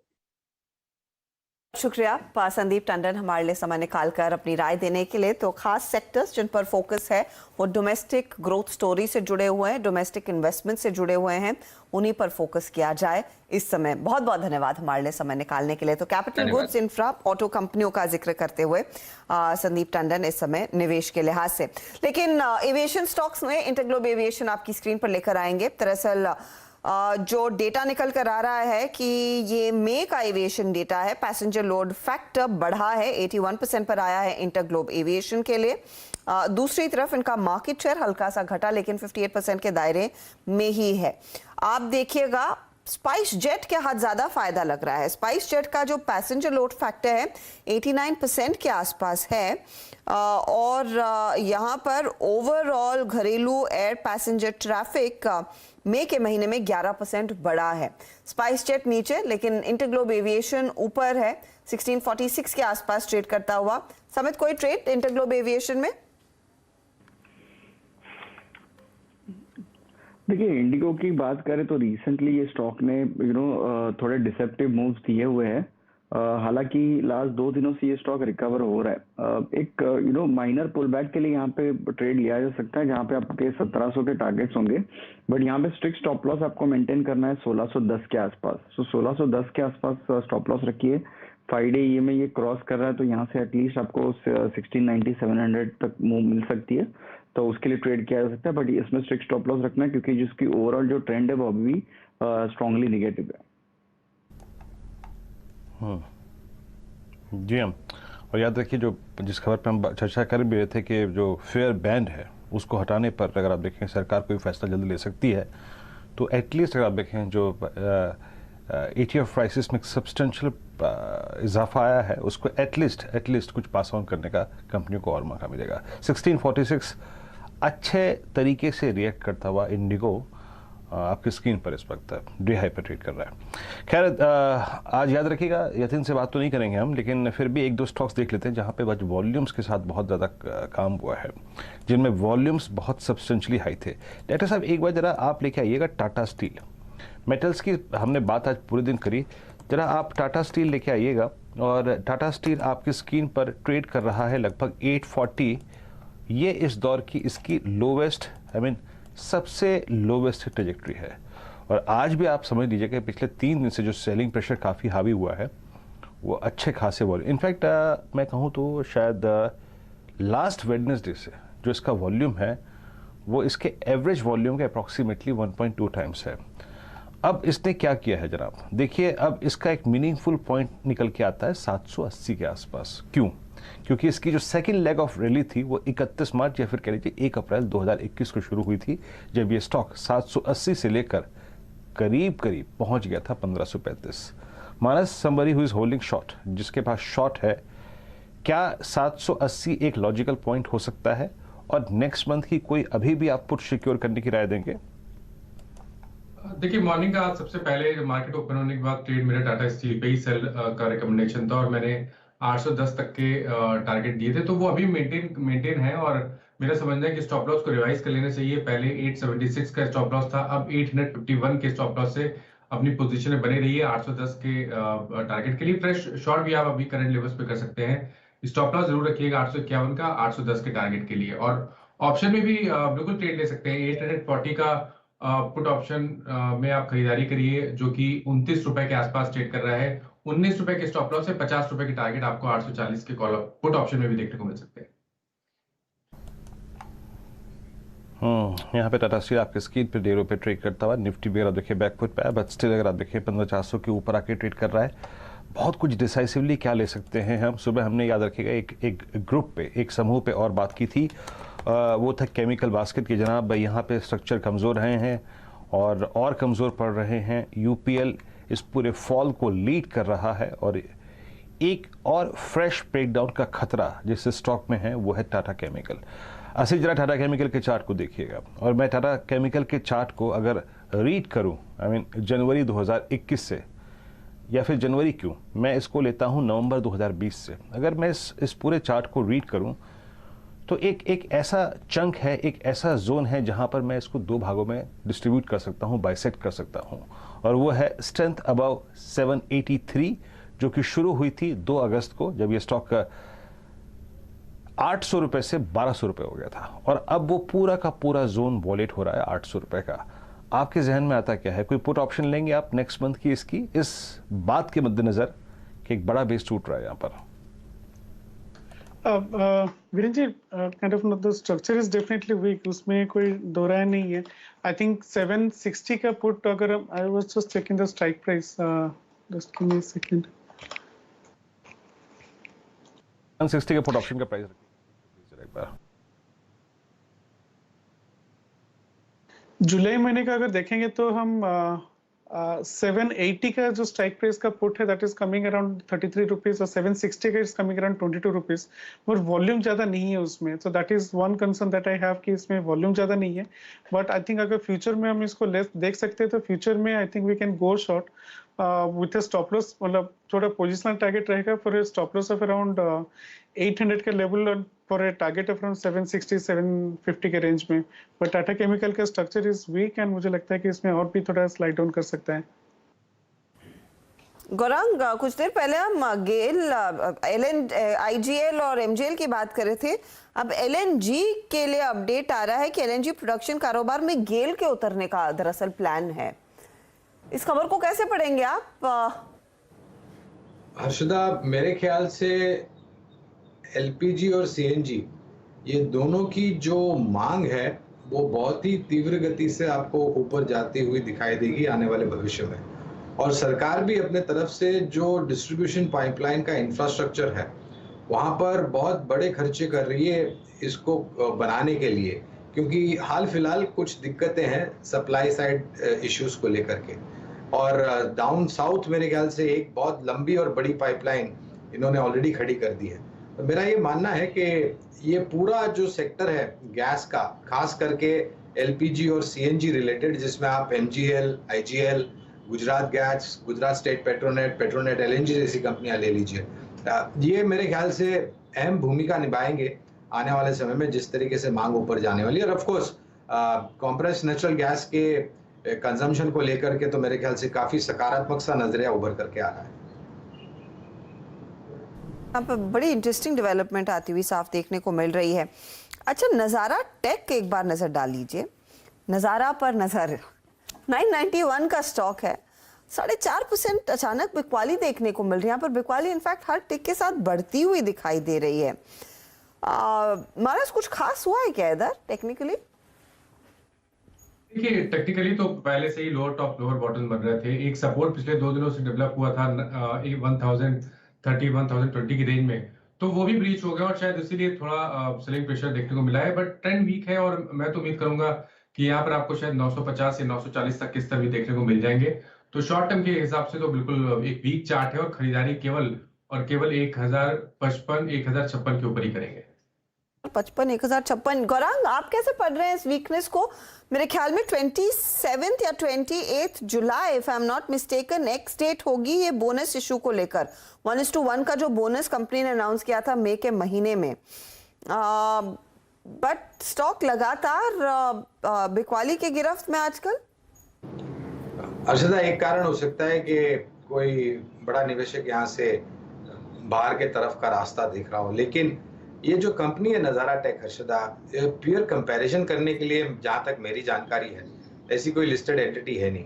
और जब इसका आईपीओ आया था तब हमने मेरे ख्याल से कवायद की थी लंबी अवधि के लिए आईपीओ में निवेश करने के लिए, और काफ़ी बेहतरीन ऊपर के तरफ के रुझान हमने देखे हैं। हो सकता है किसी तरह का बड़ा सेलिंग प्रेशर हो, उसके कारण इतनी तीव्र गति से आप इसको नीचे जाता हुआ देख रहे हैं। छोटी मध्यम अवधि में दिक्कत हो सकती है, लेकिन लंबी अवधि के लिए मेरे ख्याल से खरीदारी करने का मौका है। टेक आपका टेक 995 पे ट्रेड करता हुआ। एक काम करते हैं, थोड़ा सा यहाँ पे पॉज देते हैं इस डिस्कशन से, थोड़ा सा कल पे फोकस करते हैं और क्या कैरी करना चाहिए कल के लिए। दुविधापूर्ण है, याद रखिएगा। देखिए कल हमने स्ट्रेंथ पे फोकस करते हुए रिएक्ट किया, लेकिन एक समय बाद अगर आप देखें हम बैकफुट पे आ गए, और आज हमने वीकनेस पे रिएक्ट किया, लेकिन हम 1.5 के आसपास क्लोज होने हैं। मानस, बस एक फैक्टर ये जो है क्रूड का, ये थोड़ा दुविधापूर्ण बनाता है, लेकिन मोटे तौर पे स्ट्रक्चर तो कमज़ोरी है। आप क्या कैरी करेंगे कल के लिए? मेटल्स, केमिकल्स, सब में कमज़ोरी है इस वक्त। Trade for tomorrow, momentum call आपका। तो देखिए मेटल क्षेत्र के साथ रहेंगे क्योंकि टाटा स्टील ने फ्रेश ब्रेकडाउन दिया, जिंदल स्टील वीक लग रहा है, और अब कहीं ना कहीं वेदांता ने भी पिछले जो 2 दिन पहले के लोस थे उसको टेस्ट किया है, उसके नीचे फिसला था अभी। तो मेरा समझना है कि वेदांता में भी एक सेल कॉल लेना चाहिए। 222.50 के भाव चल रहे हैं, यहाँ पर एक सेल कॉल लीजिए। स्टॉप लॉसेस 228 के ऊपर लगाइए, तो 6-7 रुपए का रिस्क है ऊपर की साइड पे, लेकिन नीचे की तरफ 210 तक के भाव आपको देखने को मिल सकते हैं। तो वेदांता में सेल रिकमेंडेशन है। पुट ऑप्शन भी खरीद सकते हैं, 220 का पुट ऑप्शन खरीदिए। 8 रुपए का भाव चल रहा है, 4 रुपए का स्टॉप लॉस लगाइए, और 15 से लेकर 17 रुपए तक के भाव यहाँ पर भी आपको देखने को मिल जाएंगे। एक तो याद रखिएगा सेक्टर कमजोर, उसके बाद अगर आप देखें कंपनी स्पेसिफिक इश्यूज जो थे उसके चलते ये स्ट्रक्चर थोड़ा सा, अगर आप देखें, ओवर रिएक्ट किया था इसने स्टॉक ने, और आज भी सुबह सुबह सेल कॉल ली थी, but still it's a sell call. और 2 बाजार के धड़े जो हैं वो इस वक्त काफ़ी कमज़ोर हैं, जहाँ पे आप शायद खुल के एक बार सेल कॉल ले सकते हैं, वो है मेटल्स और केमिकल्स। वेदांता आपकी स्क्रीन पे डेलो पर। समित, आपका ट्रेड क्या होगा कल के लिए? देखिए काफी टाइम के बाद ये स्टॉक वॉच लिस्ट में आया है। प्राज इंडस्ट्रीज काफी अच्छा लग रहा है, एक अच्छे डिसेंट रिकवरी के बाद 3-4 दिनों की ये स्टॉक ने आज फर्स्ट साइन ऑफ स्ट्रेंथ दिखाया। तो यहाँ पे कहीं ना कहीं एक शॉर्ट टर्म ट्रेंड रिवर्सल हमें दिखाई दे रहा है डेली चार्ट पे। वॉल्यूम्स काफी अच्छे खासे बढ़ चुके हैं, तो उसके चलते हमें लगता है कि और 1-2 दिन मूव ऊपर की तरफ एक्सटेंड हो सकती है। 348 के स्टॉप लॉस से प्राज इंडस्ट्रीज बाय करने की सलाह होगी। इमीडिएटली आप 375-380 का टारगेट पकड़िए, but over the next 1 week so हमें लगता है कि ये स्टॉक 390-95 के लेवल्स भी छू सकता है। ओके, प्राज इंडस्ट्रीज आपके स्क्रीन पे, इससे याद रखिएगा मोमेंटम कॉल कल के लिए। यस, एक सेकेंड, इसका जरा वॉल्यूम पे चेक करूँ आज वॉल्यूम किस प्रकार के हैं। वॉल्यूम भी अच्छे हैं, और जो एवरेज इसका लास्ट 4 सेशन का वॉल्यूम है उसके तुलना में लगभग 1.2 टाइम्स इसके वॉल्यूम्स हैं। जहां अमूमन 10 शेयर ट्रेड हो रहे थे, 13 शेयर ट्रेड हुए हैं आज। 200 डेमा, 20 डेमा, 10, 20, 100 सबको पार करके अच्छी क्लोजिंग दे रहा है। अच्छी क्लोजिंग है इसकी, अच्छा ट्रेड है। चार्टिकली अगर आप देखें बहुत अच्छा इंप्रेशन देता हुआ स्क्रीन पे ये स्टॉक का। असित, आपका ट्रेड क्या होगा? Virendra ji, I think Jindal steel with a stop loss of 312 for a target of 300। Metal sector में वीकनेस है, मुझे लगता है कि जिंदल स्टील में 300 के लेवल तक ये स्लाइड डाउन कर सकते हैं। सो जिंदल स्टील में शॉर्ट जानना चाहूँगा। JSPL में शॉर्ट लेना चाहेंगे। मेटल्स में एक बहुत कंफर्टेबल सेल मिलता हुआ हमारे विशेषज्ञों को 308.75 पे। हम काफ़ी समय से इसकी पुट पे फोकस कर रहे हैं। 300 की पुट और 308 का एक sell trade on JSPL asset carry करने की बात कहते हुए, गौरांग आपको क्या वाजिब लग रहा है? अगर मैं आपको एक चुनाव करने को कहूँ कि भाई इस स्थिति में आपको कुछ पिक करना है ऑन द लॉन्ग साइड, चाहे वो मिड कैप हो, लार्ज कैप हो, या फिर कोई भी धड़ा हो, कोई भी सेक्टर, कोई स्पेस, आपको कंफर्टेबल इस वक्त क्या लग रहा है लेने के लिए? कहाँ लॉन्ग जाना चाहेंगे आप? मिड कैप, मेरे ख्याल से मिड कैप IT वीरेंद्र, ये एक क्षेत्र होगा जहां पर हमें लग रहा है कि नतीजों के आधार पर, और मेरे ख्याल से वीरेंद्र इस वित्तीय वर्ष के जो पहली तिमाही के नतीजे हैं वो जुलाई 10-15 के आसपास आना शुरू हो जाएंगे, और प्राथमिकता हमेशा IT क्षेत्र की कंपनी करती हैं, कर्टन रेजर जिसे हम कहते हैं। तो और आज थोड़ा बहुत कमज़ोर है ये क्षेत्र, तो इस क्षेत्र को ध्यान में रखते हुए अगर मुझे कोई एक मझौली IT कंपनी चुनना हो तो मेरे ख्याल से मैं कोफोर्ज को पसंद करूंगा। और हमें पूरा लगता है वीरेंद्र के ये जो थोड़ा बहुत दबाव बना है पिछले वित्तीय वर्ष के चौथी तिमाही के पश्चात, और जिस तरीके से हमने 20-25% के नीचे के तरफ के दायरे देखे हैं कुछ IT क्षेत्र के स्टॉक्स में, वो एक बहुत बड़ा मौका है अच्छे शेयर सस्ते दामों में इकट्ठा करने के लिए, निवेश करने के लिए लंबी अवधि के नजरिए से। तो थोड़ा सा लॉन्गर टर्म पर्सपेक्टिव से और ट्रांचेस में अगर आपको लेना हो, आई मीन सिंगल ट्रांचेस में नहीं, याद रखिएगा, थोड़ा थोड़ा चंक में लेना हो, तो कोफोर्ज एक गौरांग जी को एक सुरक्षित विकल्प नजर आता है। इस वीक की स्टार्ट बिगिनिंग जो है वो ठीक ठाक हुई है अब तक, याद रखिएगा। It's Wednesday but still, I mean अगर आप लास्ट वीक के लो से कंपेयर करें तो हम काफ़ी ऊपर हैं। लास्ट वीक का इसका लो था करीब 3200 रुपये, right now we are trading at 3500। और एक और चीज़ याद रखिएगा, इसका अमूमन ये स्टॉक अपना 200 वीक एक्सपोनेंशियल मूविंग एवरेज के आसपास एक अच्छा लो क्रिएट करता है, एक अच्छा अगर आप देखें बेस बनाता है।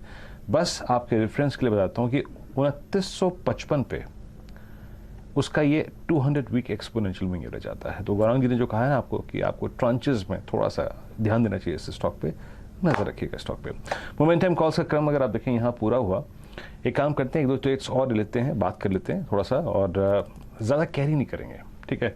बहुत सारे अगर आप देखें ट्रेड्स के बारे में बात करना ज़रूरी नहीं है, बस थोड़ा सा व्यू ले लेता हूँ एक दो स्टॉक्स पे, क्योंकि जितना कैरी करना है उस पर हम ऑलरेडी बात कर चुके हैं। Let's bring now Sun TV.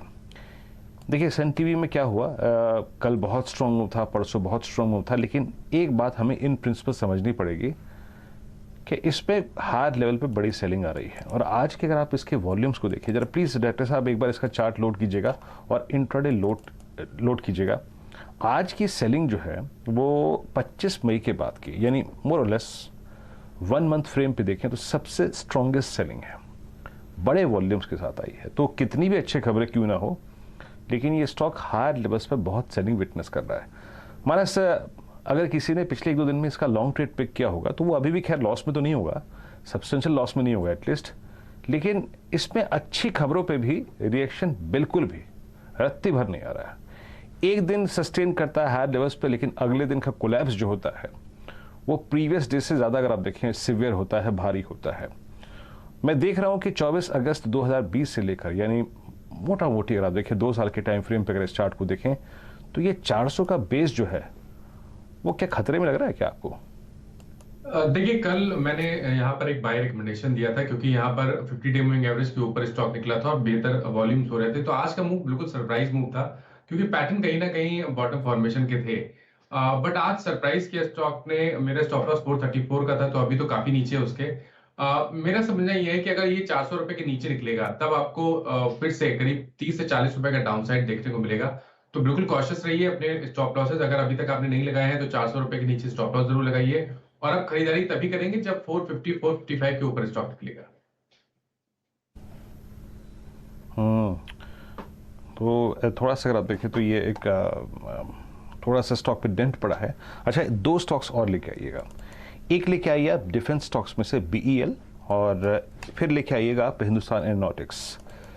Hindustan aeronautics trade करता हुआ 1780 पर। इस डिस्कशन को थोड़ा ध्यान से सुनिएगा। 1780 का प्राइस क्या है, या फिर कल या फिर परसों का लो क्या था, और जरा BEL भी लेके आइए। देखिए HL और BEL को दोनों को स्क्रीन पे स्प्लिट करके रखिएगा। प्रीवियस डिप्स में भी, और आई थिंक इस पर थोड़ा सा प्रकाश डालिएगा आप असित, आपका व्यू जानना चाहूँगा इस पर। लास्ट डिप में HAL 12 मई के आसपास एक बेस बना के गया था, आई थिंक असित चले गए मेरे ख्याल से, माफ़ी चाहूँगा। समित आपका व्यू चाहूँगा। अच्छा, आई थिंक चंदन कनेक्ट हो चुके हैं हमारे साथ मोतीलाल ओसवाल फाइनेंशियल सर्विसेज से। चंदन, गुड आफ्टरनून, कार्यक्रम में स्वागत है। चंदन, आज थोड़ी सी क्रूड ने आके आखिरी में, अगर आप समझ लीजिए कि 2 बजे से लेकर 3:15 तक एक डाउन साइड को रेस्ट्रिक्ट करने की कोशिश करी। आपकी फीलिंग क्या कहती है? आई मीन, इंडेक्स से थोड़ा बचना चाहिए या शॉर्ट करें? आप लोग कर क्या रहे हैं मार्केट्स में, और अपने स्पेशली जो ट्रेडर्स लॉबी है मोतीलाल ओसवाल फाइनेंशियल सर्विसेज की, उनको आप लोगों ने सजेस्ट क्या किया है? इस मार्केट में देखिए, लास्ट ट्रेडिंग सेशन को काफी अच्छा रनअप दिखा था, बट आज जिस हिसाब से खुलते ही मार्केट अपने आप को सरेंडर करता हुआ कर रहा था, तो हमने सबसे पहले तो ये सजेस्ट करें कि आप ऊपर में ऑप्शन राइटिंग करें, और कहीं ना कहीं वापस बाजार एक दायरे में फंस रहा है। अच्छी बात यह है कि नीचे में 15,200 के इसने बेस बनाए, बट कंसर्न एक बार के लिए ये है कि 15,400 के नीचे गया बट उसके ऊपर होल्ड कर रहा है, तो कहीं ना कहीं वापस एक दायरे में है। और हम यहाँ पे ज्यादातर आयरन बटरफ्लाई और कंडोर जैसे स्ट्रेटेजी बना रहे हैं विद द व्यू कि कोई बड़ा मूवमेंट इधर साइड में नहीं आने वाला है, बाजार एक बार दायरे में रहेगा। बट बैंक निफ्टी को देखें तो थोड़ा सा यहाँ पे डिफरेंट पर्सपेक्टिव है। बैंक निफ्टी जो 34 यहाँ पे जो एक मेजर सपोर्ट है 33,750, उसको रेस्पेक्ट कर रहा है, तो कोई अग्रेसिव व्यू हमने यहाँ पे नहीं लिया है comparatively, but yes, iron butterfly और कंडोर जैसी स्ट्रेटेजी बना के टाइम डिके को यूटिलाइज करने की बेनिफिट यहाँ पे कर रहे हैं। तो ये है आप देखिए चंदन का मार्केट्स पे व्यू। चंदन, कोई ट्रेड कैरी करेंगे आप कल के लिए? बिल्कुल, देखिए विरुद्ध जिस हिसाब से मार्केट का सेटअप बना हुआ है, मेटल काउंटर कंटिन्यूसली वीक है और most of the metal stocks में हमारा नेगेटिव व्यू है। पिछले कुछ दिनों से हम यहाँ पे टाटा स्टील, हिंडाल्को, इन सब पे बिकवाली की सलाह दे रहे हैं, तो मैं हिंडाल्को पे बिकवाली की सलाह दूंगा। जरूर काउंटर 5-6% टूट चुका है, फिर भी अभी तक बिकवाली की सलाह रहेगी। 327 का स्टॉप लॉस से नीचे में कहीं ना कहीं 295, 298 तक के डाउन साइड यहाँ पे बनेंगे। तो मेटल में नेगेटिव व्यू है, टाटा स्टील और हिंडाल्को 2 काउंटर जो हमें यहाँ पे नेगेटिव बायस के साथ काम करते हुए नजर आने चाहिए। ओके, हिंडाल्को में बिकवाली चल रही है और बिकवाली और बढ़ती हुई दिखाई देगी। 6.5% की गिरावट पर दरअसल आज एक काउंटर क्रैक करता हुआ दिखाई दिया है। क्लियरली हमने देखा एक भारी कमजोरी देखने को मिली है। अच्छा चंदन, क्या आप ONGC पर भी एक नेगेटिव व्यू रख रहे हैं कंसिडरिंग कच्चा तेल कूल ऑफ करने लगा है? बिल्कुल हर्षदा जी, आप देखोगे तो यहाँ पे पॉजिटिव बायस हमारी ओनली सिलेक्टिव ऑटो और कुछ FMCG स्टॉक्स पे है। ऑयल की बात करें और ONGC की बात करें, देखो ONGC कंपैरेटिवली यहाँ पे वीक स्ट्रक्चर है। अच्छी चीज ये हुई है कि प्रीवियस डे यानी 2 दिन पहले के जो लो थे उनको सपोर्ट लिया है। ONGC ने 3 दिन पहले 130 के लो बनाए, आज भी 131 के लो बनाए, तो लो से सपोर्ट ले रहा है बट फॉलो अप नहीं आ रही है, तो बायस तो नेगेटिव रहेगा। सेल ऑन बाउंस की रणनीति हम यहाँ पे रखेंगे जब तक 140 का लेवल नहीं निकालता, जो एक मेजर हर्डल है, वापस 130 और 127 तक के डाउन साइड ONGC छू सकता है।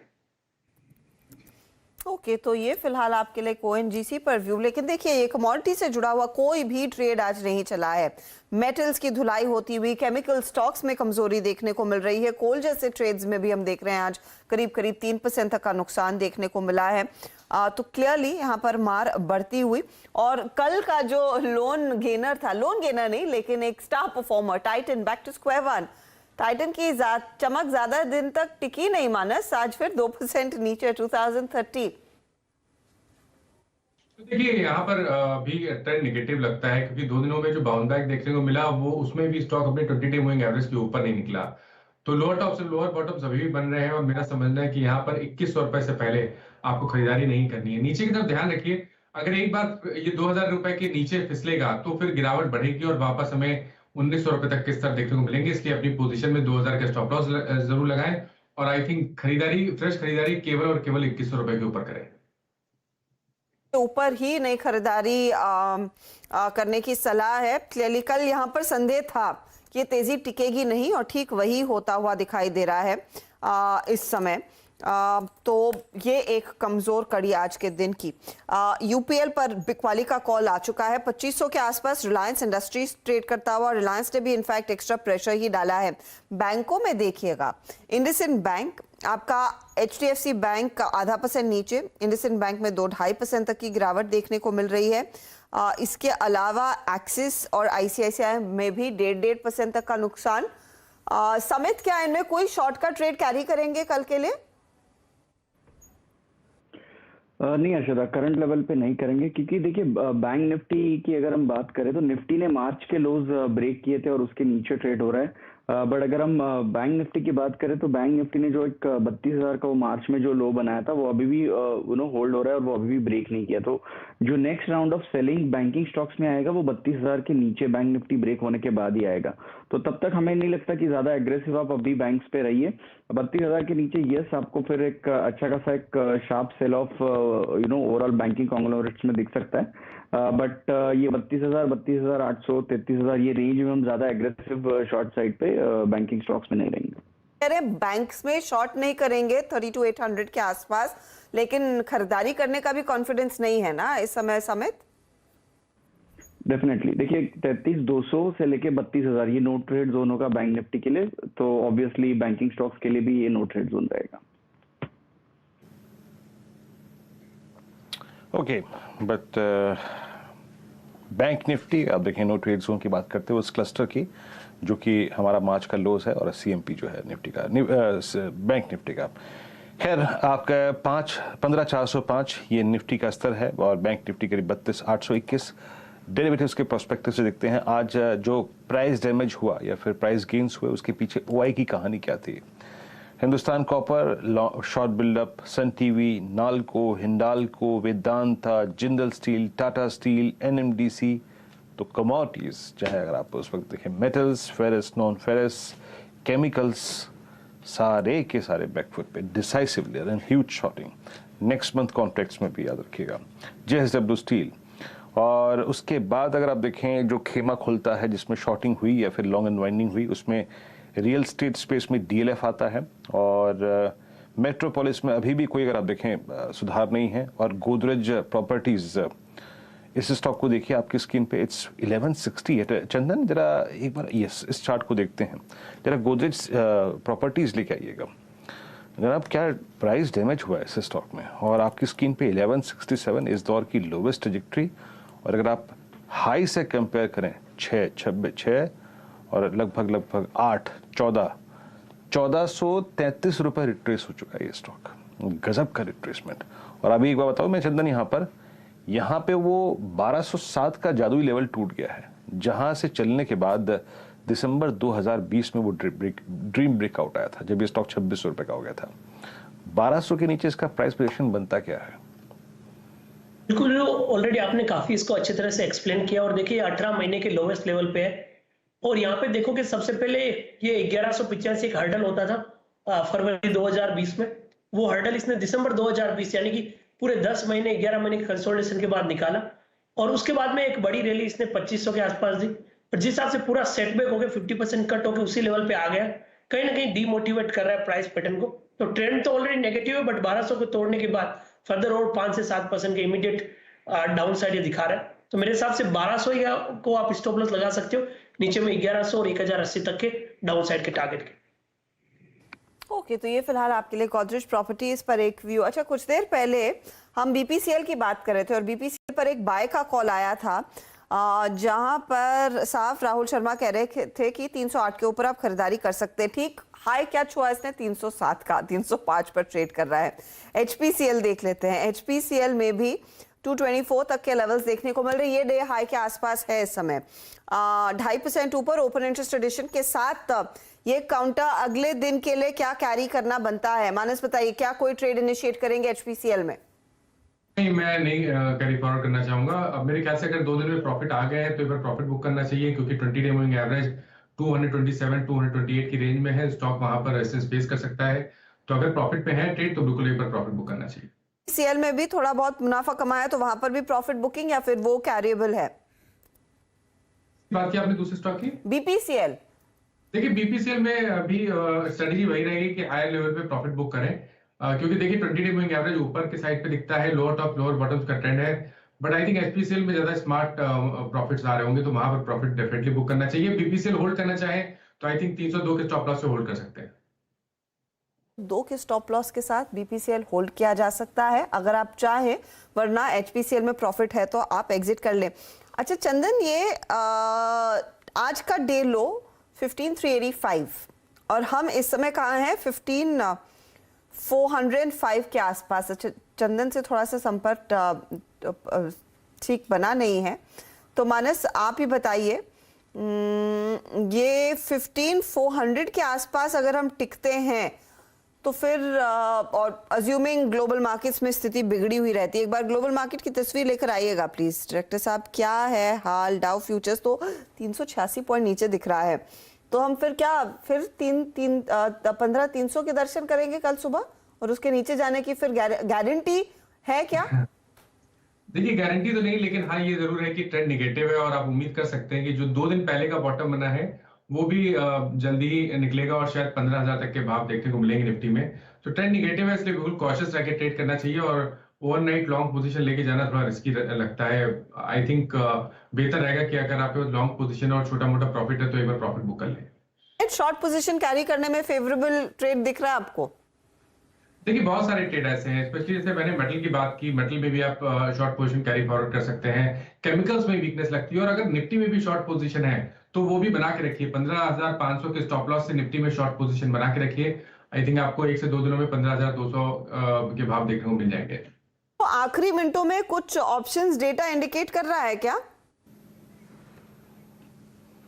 हर्षदा देखिए, मैं कहूँगा कि मैं मेटल्स में और केमिकल्स में शॉर्टिंग के प्रोस्पेक्टिव रखता हूँ, लेकिन थोड़ा सा आप देखें बचूंगा अभी इंडेक्स को शॉर्ट करने में। आई मीन अगर हम उस ट्रेजेक्ट्री को तोड़ते हैं डिसाइसिवली, आई मीन 15,400 15,355 की जो कि हमारा 16 जूल की कैंडल है हर्षदा, तब तो डेफिनेटली निफ्टी पे पुट कैरी करेंगे। लेकिन डाउ फ्यूचर्स को देखते हुए already substantial dip during the day हो चुका है।